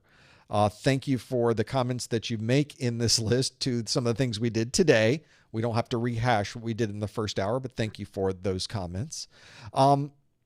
So here's a good one. Since we were talking about the exam and the things that are on here, this is from Yazin, who asks, do you think all the sections of the objectives will be on the exam? If we were looking at the exam objectives earlier, and this can certainly be one of our concerns, is if you start looking at the objectives, I'm going to start in section 1. You can kind of see all the bullets. So if section 1.1 is compare and contrast various types of security controls. And you have different categories: technical, managerial, operational, and physical. And then you have control types: preventive, deterrent, detective, corrective, compensating, and directive. I said detective twice. So let's go to section 1.2, summarize fundamental security concepts: CIA, non-repudiation, AAA, which is authenticating people, authenticating systems, authorization models, gap analysis, zero. You get the idea. There's a lot of bullets here, but not just bullets here. There's another page of them. And then there's another page of them. And then there's another page of them. And this is Security+. So there is 2 more pages of them. There's lots of pages. And finally, one last page. And then a bunch of acronyms, because we need acronyms. So these are the exam objectives. There's tons of information in here. But as you recall from earlier in the study group, you get 90 minutes and 90 questions. Well, there's a lot more than 90 bullets in here. So I'm learning 90 things that I need to answer, but certainly there are a lot more than 90 in this list. And if we were to look at more detail about the examination percentage, you can see in all 5 of those different categories, or what CompTIA calls domains, that you will be presented with, from domain 1, which is general security concepts, 12% of your exam comes from that domain. Domain 2 of threats, vulnerabilities, and mitigations, 22% of your exam. Section 3, 18%. Domain 4 is 28%. Domain 5 is 20%. And if you add them up, that's your 100. So that is what you would get, or the distribution of questions that comes from a particular section. But obviously, not all topics in this entire section will be covered on your exam. And this is something people sometimes have a problem with. They'll say, but wait, I spent hours studying, comparing, and contrasting various types of security controls. I know all about technical and managerial and operational and physical. I know all about preventive and deterrent and detective and corrective and compensating and directive. So I got 0 questions on my exam about any of these. And I'm very angry about that. But that's how these exams work. That's how any industry exam works. Same thing for Microsoft, same thing for Cisco, same thing for AWS, same thing for Red Hat. It's the same thing for all of them, is that there are only so many questions you can be asked on this exam. And not all of these topics will appear on your exam. It's sort of the nature of this particular beast. But you still have to know it all, because they could ask you any of these questions. You don't know what will be asked, and you don't know what will not be asked.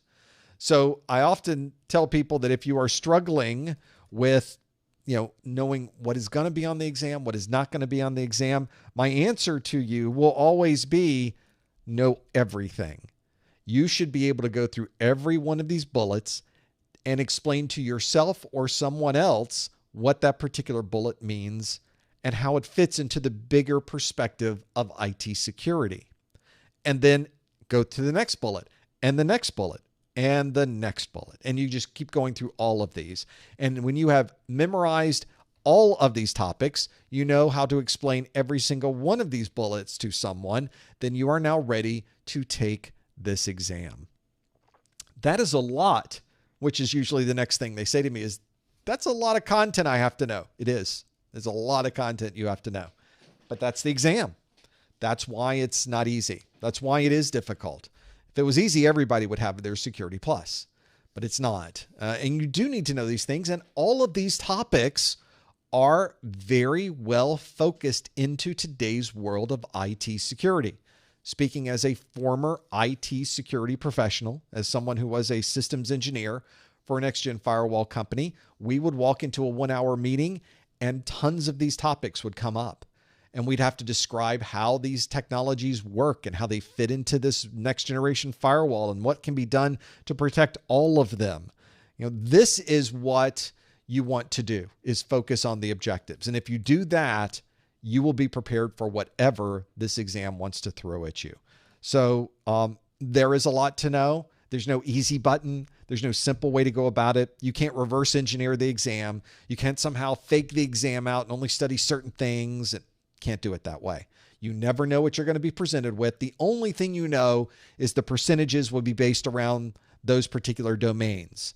So 12% of your exam comes from here. 20% of your exam comes from here. 22%. But that's it. That's all you know. They don't give you anything more than that, unfortunately.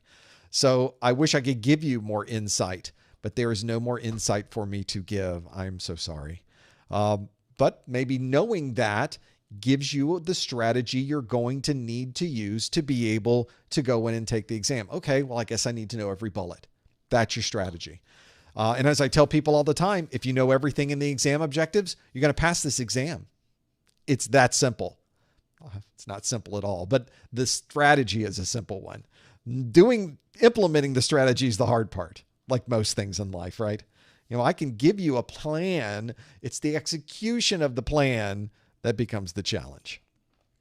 Let's keep going through this list of different things that you might have, questions you have about these. I think let's talk about this one, because this does come up from time to time. So these performance-based questions, what is that about? What in the world? How do I handle this? I don't even know what these are going to be. What's this going to look like? How are they going to present it? What style is it going to be in? Is it going to, I don't know. I've never seen these. What's it going to be like? So how do you handle that?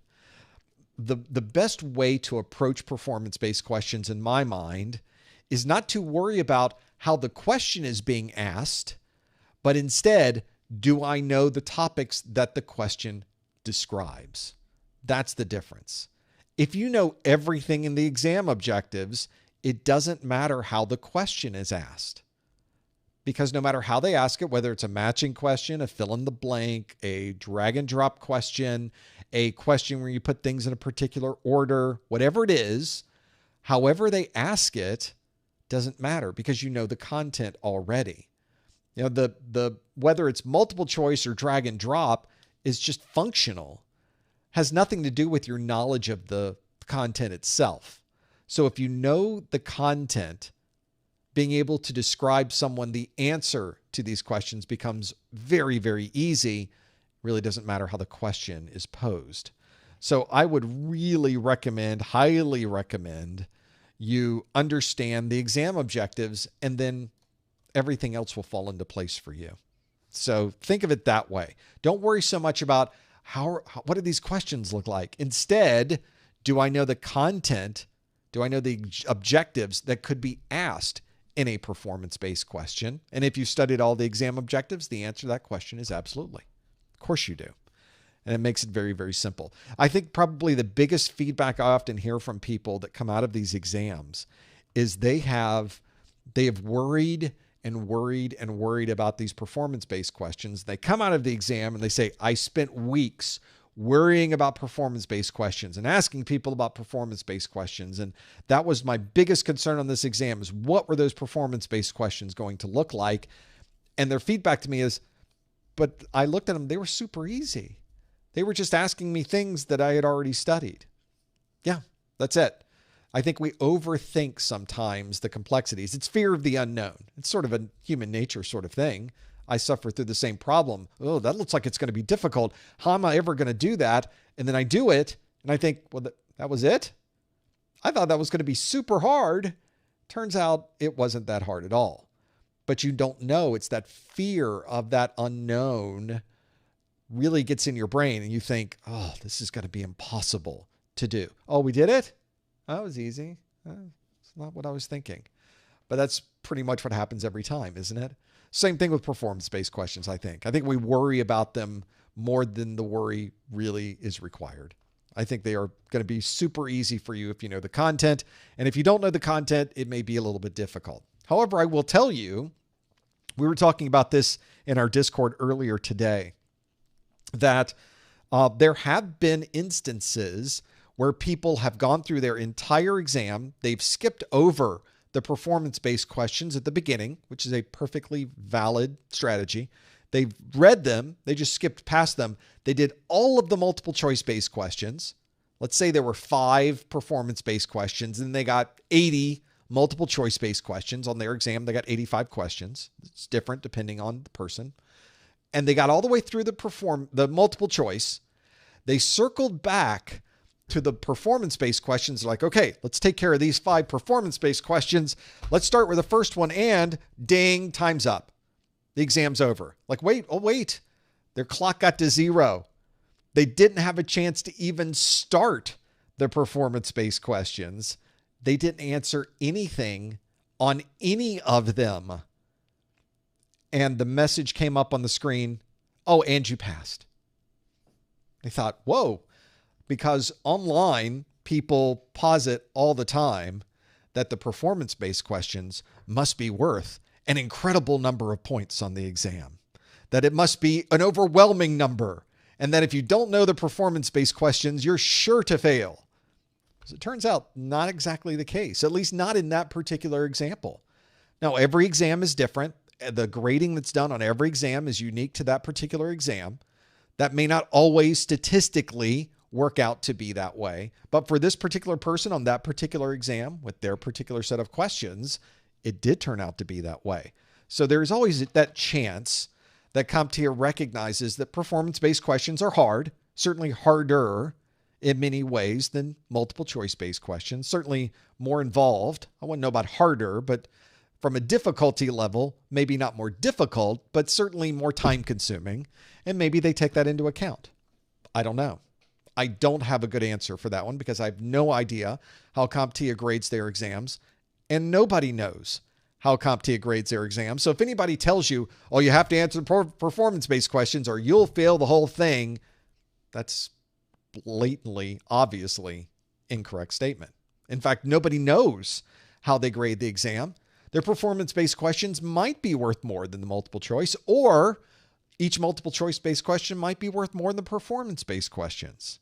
And we can fight over it on whether, yes, it is, no, it isn't. Yes, it is. No, it isn't. Yes, it is. No, we can do no, it isn't. Yes, it is all day. The reality, though, is neither of us, none of us, will be able to say with any type of certainty what it actually is because we will never know. CompTIA is never going to tell us. The universe will come to its end. The sun will go supernova, and we will have never known how CompTIA grades these exams. So if you're one of the people like me that like to have control, you like to understand every aspect, you want to be able to break down and reverse engineer how every single question is graded, what algorithm do they use, is there a weighting policy, is it based on some other type of value? You'd really like to know this information. Well, you should just let that go. Just let it go. You're never going to know. It's a mystery of the universe that you will never be able to answer. Why are we all here? What is the secret to the universe? And how does CompTIA grade these exams? We will never know. That's just how it works out. So don't worry so much about it. You will get through those questions. You will be able to answer them. Stick to the objectives. If you know the objectives, you will pass this exam. That's the best advice I could give you for performance-based questions and the exam in general. Speaking of questions we have no answer to and will never know, this is from Jess, who asks, has there been more success of people passing the 701 since its release than the 601? Which is actually a very interesting question if we just sit down and figure this one out. We don't know. We don't know the answer to that. We don't know how CompTIA weights their exams. We don't know how they set up their exam for success or failure. We don't know if they've changed their methodologies between the 601 and 701. And perhaps most importantly, CompTIA doesn't share this data with anyone. We don't know how many people took the 701. We don't know how many people passed it. We don't know how many people didn't pass it. We don't know how many people took the 601. We don't have any information on that, and we will never have any information on that. They don't share it. It's private to them, and I don't think there's any expectation that we would need to know that information, and there's certainly no expectation from them that they would ever share that information, so we just don't know. I see a lot of people taking the exams, a lot of people passing them. We do not track this information. It'd be sort of pointless for us to even try. We don't register people or keep track of it. I'm not part of CompTIA, so I don't have access to this data, nor do I think I want access to this data. But I will tell you that I don't see much of a difference since we transitioned from 601 to 701 with the number of people passing or not passing. I don't think there's much difference there. I think in reality, CompTIA wants to have a certain level, a certain percentage of people passing this exam. I think they would like to set you up for success, but I don't know the process they use for that. I don't know if they ask questions in a certain way, if they weight questions in a certain way, if they balance the performance-based questions in a certain way. I don't know. I'm sure there is a group of PhDs somewhere in that academia side of things that focus on exams and how exams are implemented and how we can get the best possible set of people passing the exam. I don't know. I don't know what they do with that, but I would say that it's an interesting question and it's interesting to think about, but ultimately we have no way to confirm or deny anything relating to the success or non-success of someone taking the 601 or the 701 exam, sadly. So interesting question and interesting to think about, but I just don't have an answer, nor will I have an answer. So That's another one of those we'll just have to kind of think about and hope for the best. Now, the important part, keep in mind, of course, the important part of that is that the 601 exam retires on the 31st. This is the 25th. You have 6 days left to take that exam. After the 601 goes away, it really doesn't matter whether more or less people pass the 701. That's your only choice. So in many ways, we're sort of forced down that particular road, and then you'll have to decide whether you want to take that exam or not. Let's keep going down this list. For those of you that have taken the 601 exam before, you know that 601 exam objectives has a lot of command lines on it.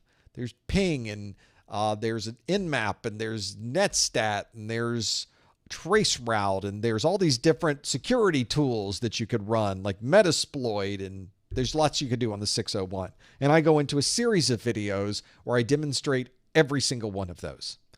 When the 701 exam objectives were released, the exam is much smaller in its density. It has a fewer number of exam objectives. And one of the sections they took out of the 601 when they released the 701 was command line and utilities. So there are no more command lines in the Security+ exam on the 701. There are no specifics about security tools on the 701.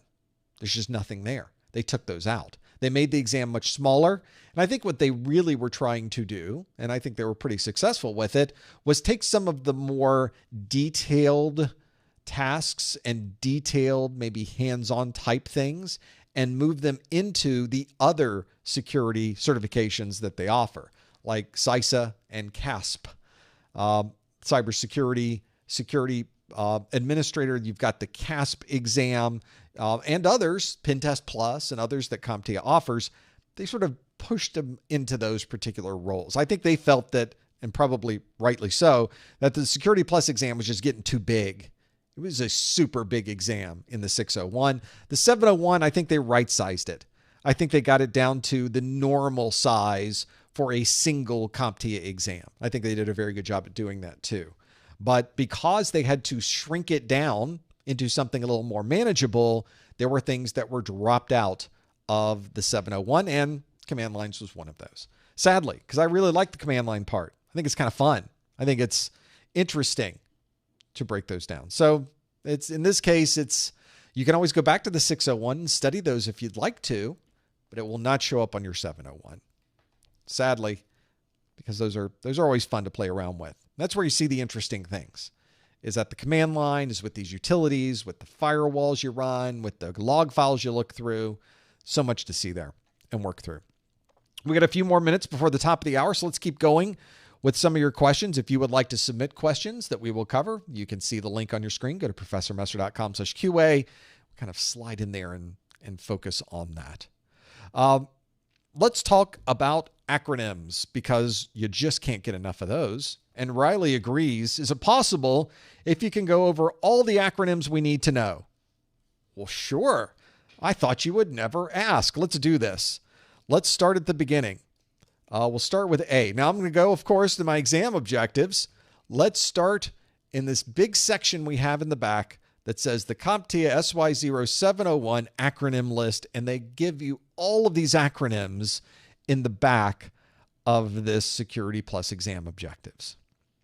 Not just this one page that only goes to D. Then we got these other two pages that goes all the way to S. And then we got another page that goes all the way down to X.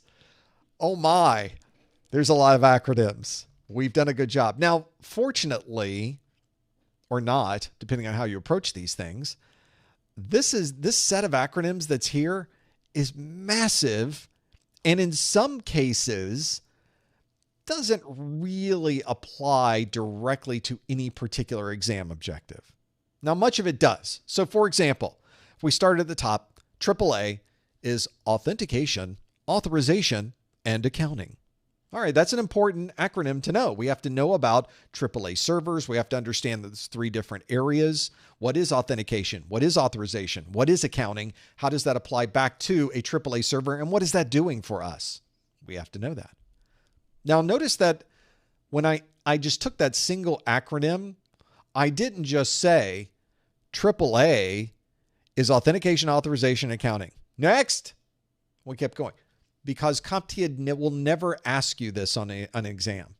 You will never see a question on a CompTIA exam that says, what do the initials AAA stand for? You will never get that. It will never show up.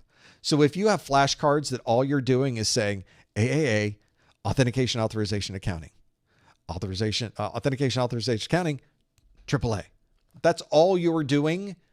You're wasting your time. You need to add a few extra things to that flashcard. You're almost there. Add a couple of extra things to the flashcard, such as, when would you use this? How is this implemented in someone's network? How does this make things more secure? So add that to your flashcard. AAA. Oh, that's an authentication server. When someone's logging into the network, we need to know who they are. We need to make sure they have access to the proper things once they get access to the network, and we need to log that information. That is authentication, authorization, and accounting. Boom, that's your card. It's a little bit bigger card.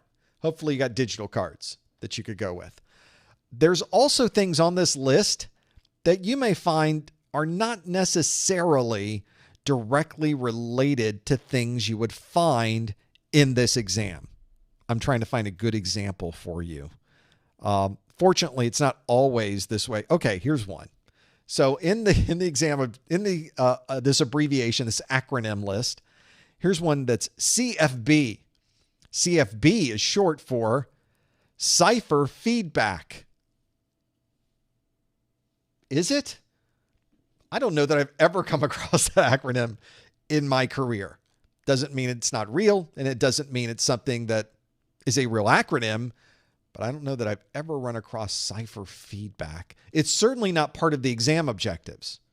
And that's sort of the point I'm making here, is that CFB did not organically appear in my course anywhere because there was no exam objective that described this particular topic. So although it is in this enormous list of acronyms, I can't necessarily say that I would spend my time learning that particular one. Well, for you who is studying this certification and trying to learn the things that are important to learn, that's not helpful very much, because how do you know which one of these acronyms you study and what acronyms you do not study? That becomes a little bit more of a challenge. So that is one where I would say the vast majority of acronyms in the back, though, are pretty spot on. So you could study all of those, and that would be a pretty good choice. Do I have time to go through all of them today? Sure. Let's start the next one. No, we're not going to. I'm sorry. I wish we did, but we do not. I'll have to make one of those videos where you have just a person who talks about how to pronounce a word. Acronym. Okay. We won't do those either. Not going to be any shorts on YouTube on that stuff.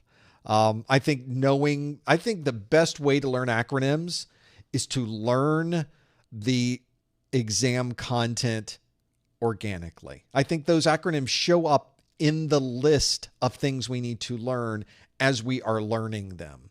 And if we never come across that acronym in my videos, it's probably okay that you skip that one. That's the way I would approach it anyway. I think we covered the vast majority of those acronyms in these videos.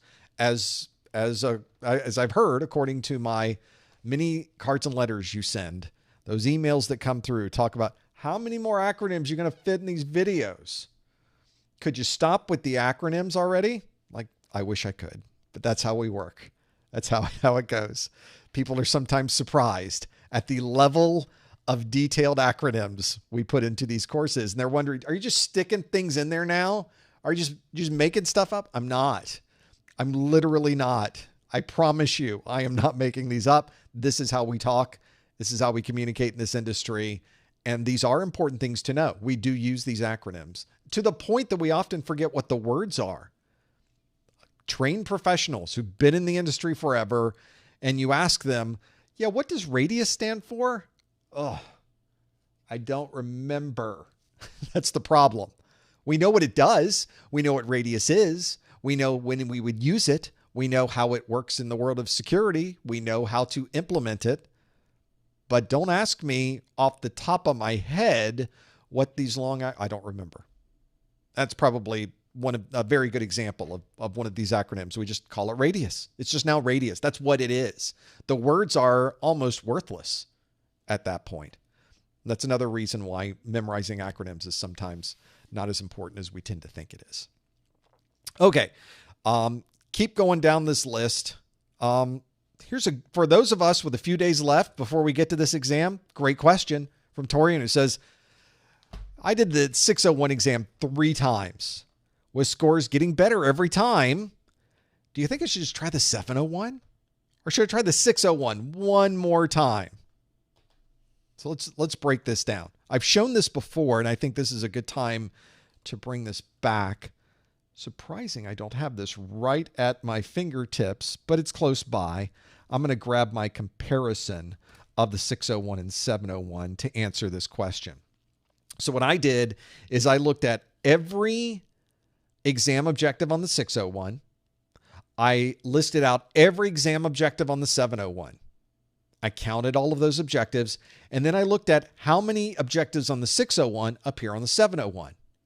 How many objectives on the 701 appear on the 601? And how many are missing completely after the change? And made a chart, because that's what we do. So here is the 601 exam. It's this big circle on the left. Here's the 701 exam, a smaller circle on the right. I told you that the size of the exams were different. The 601 exam, if you were to count all those bullets that are in that big list of exam objectives, there are 1,034 of those objectives, individual bullets, as how I count them, or something close to it. We can say 1,000. On the 701, 662. That's very different number.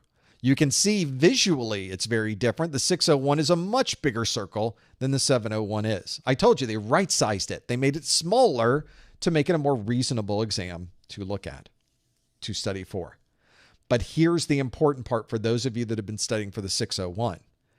If you look at the number of objectives that are shared between the 601 and 701, 324. Out of an exam of 1,000 objectives, only 324 of those show up on the 701 exam. So in this particular example, where you have, here, let's bring this up. In this particular example, where you've got, where's my separate screen, where Torian says, do you think I should try the 701 or should I try the 601 one more time? I think it is that chart that answers the question for us. If we've been studying this yellow circle, everything in the 601 circle, you can't just walk into the 701 exam and take it and expect to have anything good because only 324 of those topics are shared. You're missing half the exam. 51% of the 701 exam is brand new and you've never seen it before. And you've also been studying a lot of things here in this yellow that are exclusive to the 601 exam. So very different between those two. Very, very different. So they're not interchangeable, at least not exactly interchangeable. But there will be folks that are saying, well, I've been studying the 601. And perhaps in your mind, and you may be right, that there's just too much. There's just too much content. There's too much exam objectives, too many command lines, too much in the encryption side. There's too many things to know with the basics of attack types. There's way too much, too much. And I need something that can be a smaller group of things that I need to memorize. Okay, well, that's a reasonable reason for moving from the 601 to 701. But you should know that you're starting over. You're going to need to get a 701 book. You need to go through 701 videos. You need to get everything you have needs to be now moved over to the 701. So there may be a cost associated with that. Because of that, if you are in this situation where someone has been taking the 601 exam, you've been studying from your 601 books, you've been watching the 601 videos, and you've been taking the 601 exam, and you've been getting better every time, I think it's time to take the 601 exam again. I don't see why you would abandon it now when we're at the very end. Give yourself one more chance. Now, the disadvantage of that, of course, is financial. Taking an exam has a cost associated with it, and I'm not oblivious to that.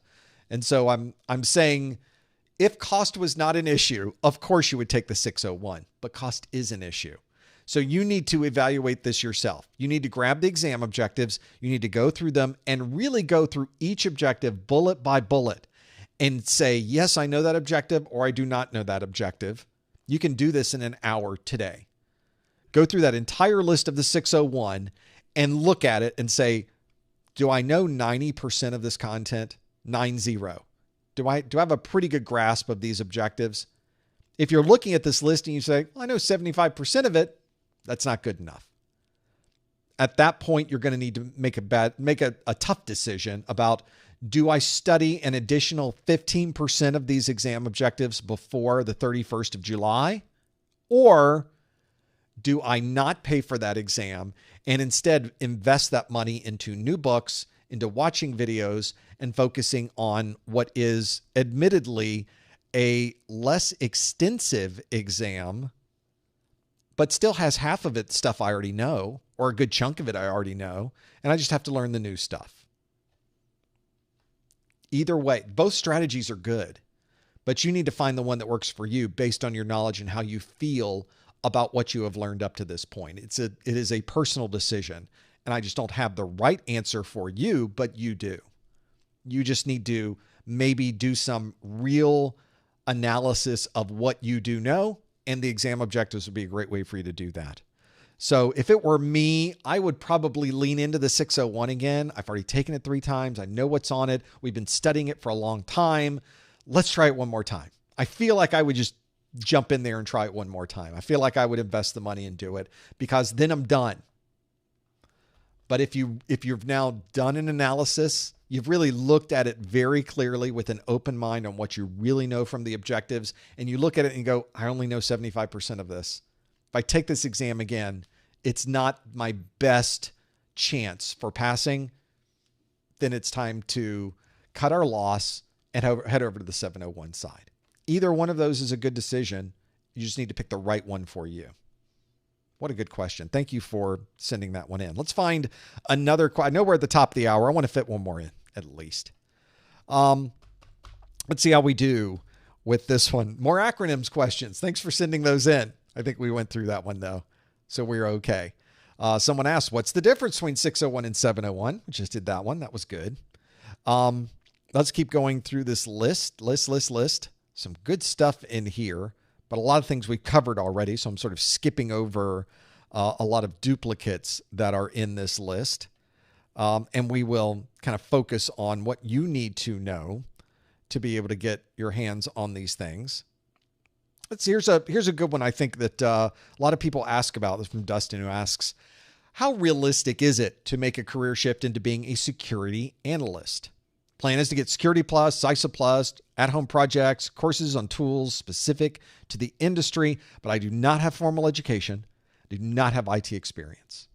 And I think this is an important part, because if you look on the internet of marketing of cybersecurity, or what the industry is calling cyber, I'm going to get cyber. I really don't like those terms, cybersecurity or the term cyber, because it doesn't mean anything. It doesn't have any perspective. There's no idea of what you're talking about when you describe those things. This is why I often describe the flavor of security in the world of information technology as IT security, because I think that really defines the part of the organization that is responsible for maintaining and setting up your firewalls, your intrusion prevention, your authentication systems, your VPNs, your encryption technologies, your certificate strategies, and you're focusing on the protection of your company's data. That's an IT security professional. And that could be a security engineer. It could be a security analyst. It could be a security consultant. The same terms sort of apply for all of these. But one of the things that the internet does a really bad job of is telling people that they could jump right into a security role right out of school with all they need is like a degree. You just need to go through this boot camp and you are qualified to be a security professional.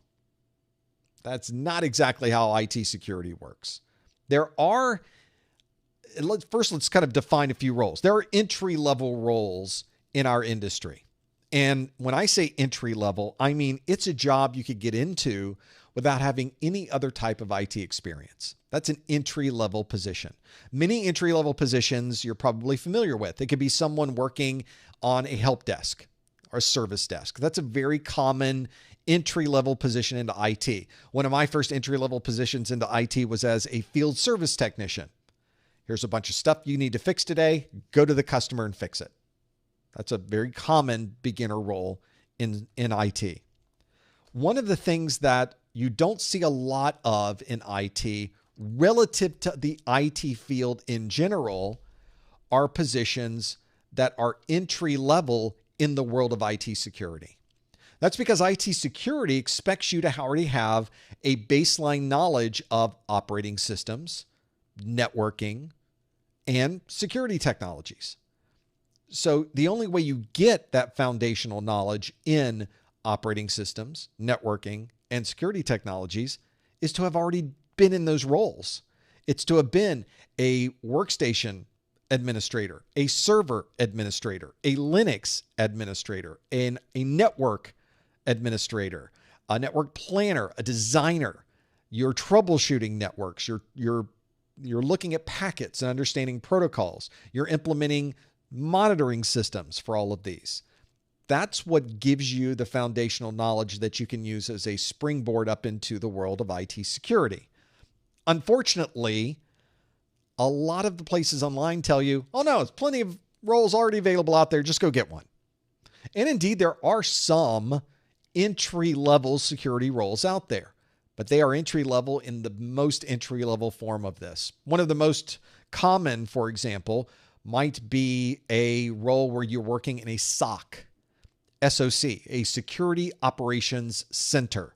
This is usually a very large company that has parts of their organization all over the country or even the world, and they need one central place or one of many central places where they monitor all of the security for their company. And it might be, it's usually in a very large market, a very large area, like it's in New York, it's in Chicago, it's in LA, it's in Atlanta, it's in Miami, it's in a very big city, very, very big geographical area, lots of people to hire from, because those roles tend to be very specialized. But they do have a couple of roles that are entry level, and you're basically on the phones triaging. Take these calls. When people say, I have a security problem and here it is, you get to point them, okay, let me get the right people involved. You're you're the first line of defense. You're triaging and figuring out where things need to go. It's not technical.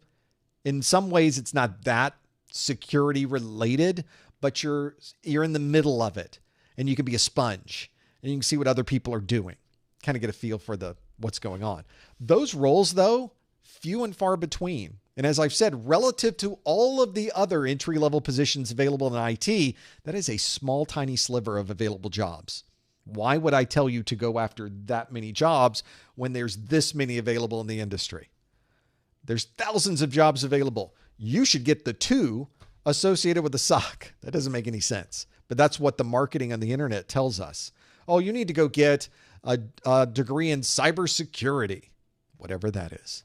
You need to go into this boot camp. You need to get your Security+, and then you get a job in security. Doesn't work that way. Doesn't even come close to working that way. But I think the marketing side of things would like it to work that way. What you hear all the time, though, which is true, is we have a shortage of trained security professionals in IT. We do. We absolutely do. But we're not saying what you don't hear is we have a shortage of trained boot camp security professionals in IT. We don't have that. We don't want that.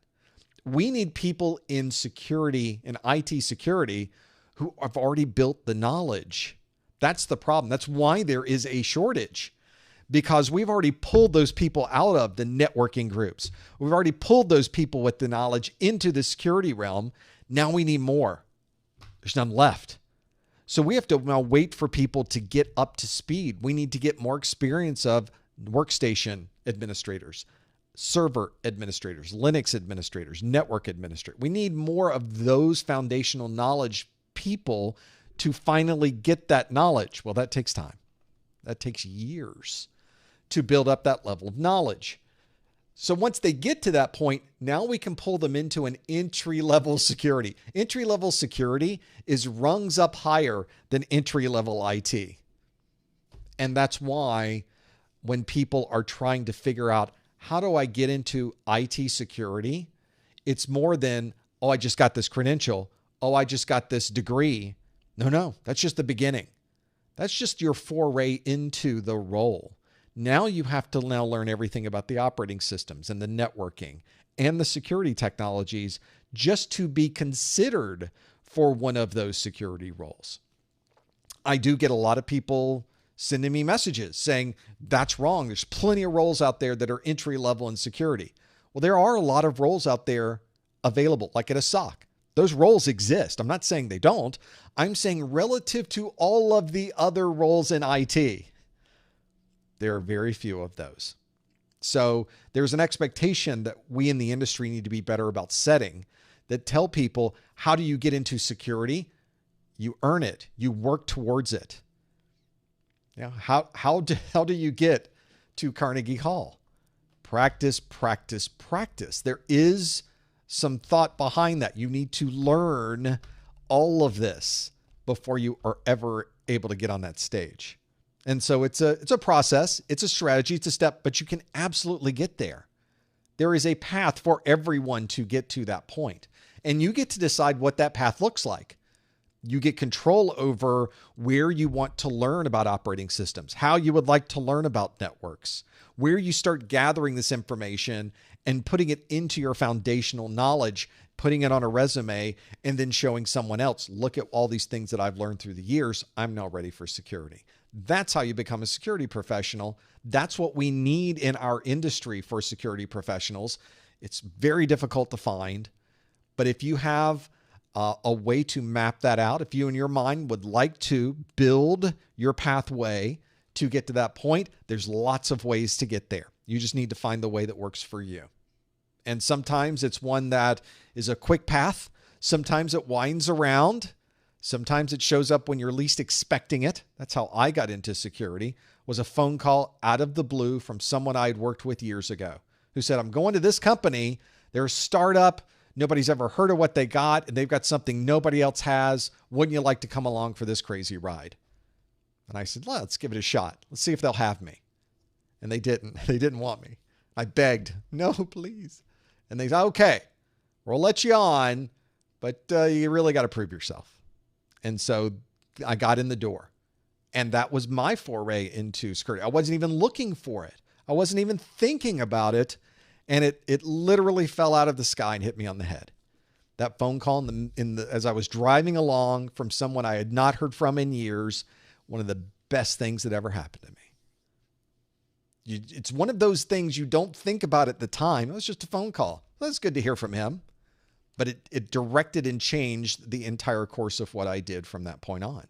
Those things happen in this career all the time. You just have to be ready for it when it happens. And the only way to be ready for it is to already have a plan. Even though I did not have a specific strategy lined up, I had built the foundation in operating systems and networking and technology and communicating with people and my writing skills. All of these things work together. That's how you build and put together your best strategy for becoming an IT security professional. Well, I think that's a great place to stop. I've been talking a little bit more across the top of the hour than probably you were ready for, but I appreciate you hanging in there. And thank you for being here in this first hour as well. I do enjoy the Q&A that we did. You surprised me a little bit at the beginning, and then we We got some difficult ones there, but we made it through. And I will have more questions for you next month as well. If you like this video, we would love it if you could give it a thumbs up. It's just something you can do for free that would make my day. And if you really wanted to make our day, go over to our YouTube channel and subscribe there. We'll be putting out some new Network Plus videos, hopefully today, maybe tomorrow. There's always new content we're putting out there. There's new live streams we're doing all the time. We would love for you to come back and join us for those as well. We got a lot more coming up in August. We can't wait to have you back for those. And for those of you working towards your 601 exam, you got about 5 days left. You bear down, get it done. Study those exam objectives, get in there, earn that certification. And if things don't go the way you were expecting, we are here with the 701 on the other side. We will get you through that one. Doesn't matter. It's a win-win either way. Think of it that way. Thanks for joining us. Thank you for being here. We do enjoy these study groups. We appreciate you joining us as well. And we will see you next time on the Security+ study group. Thanks, everybody.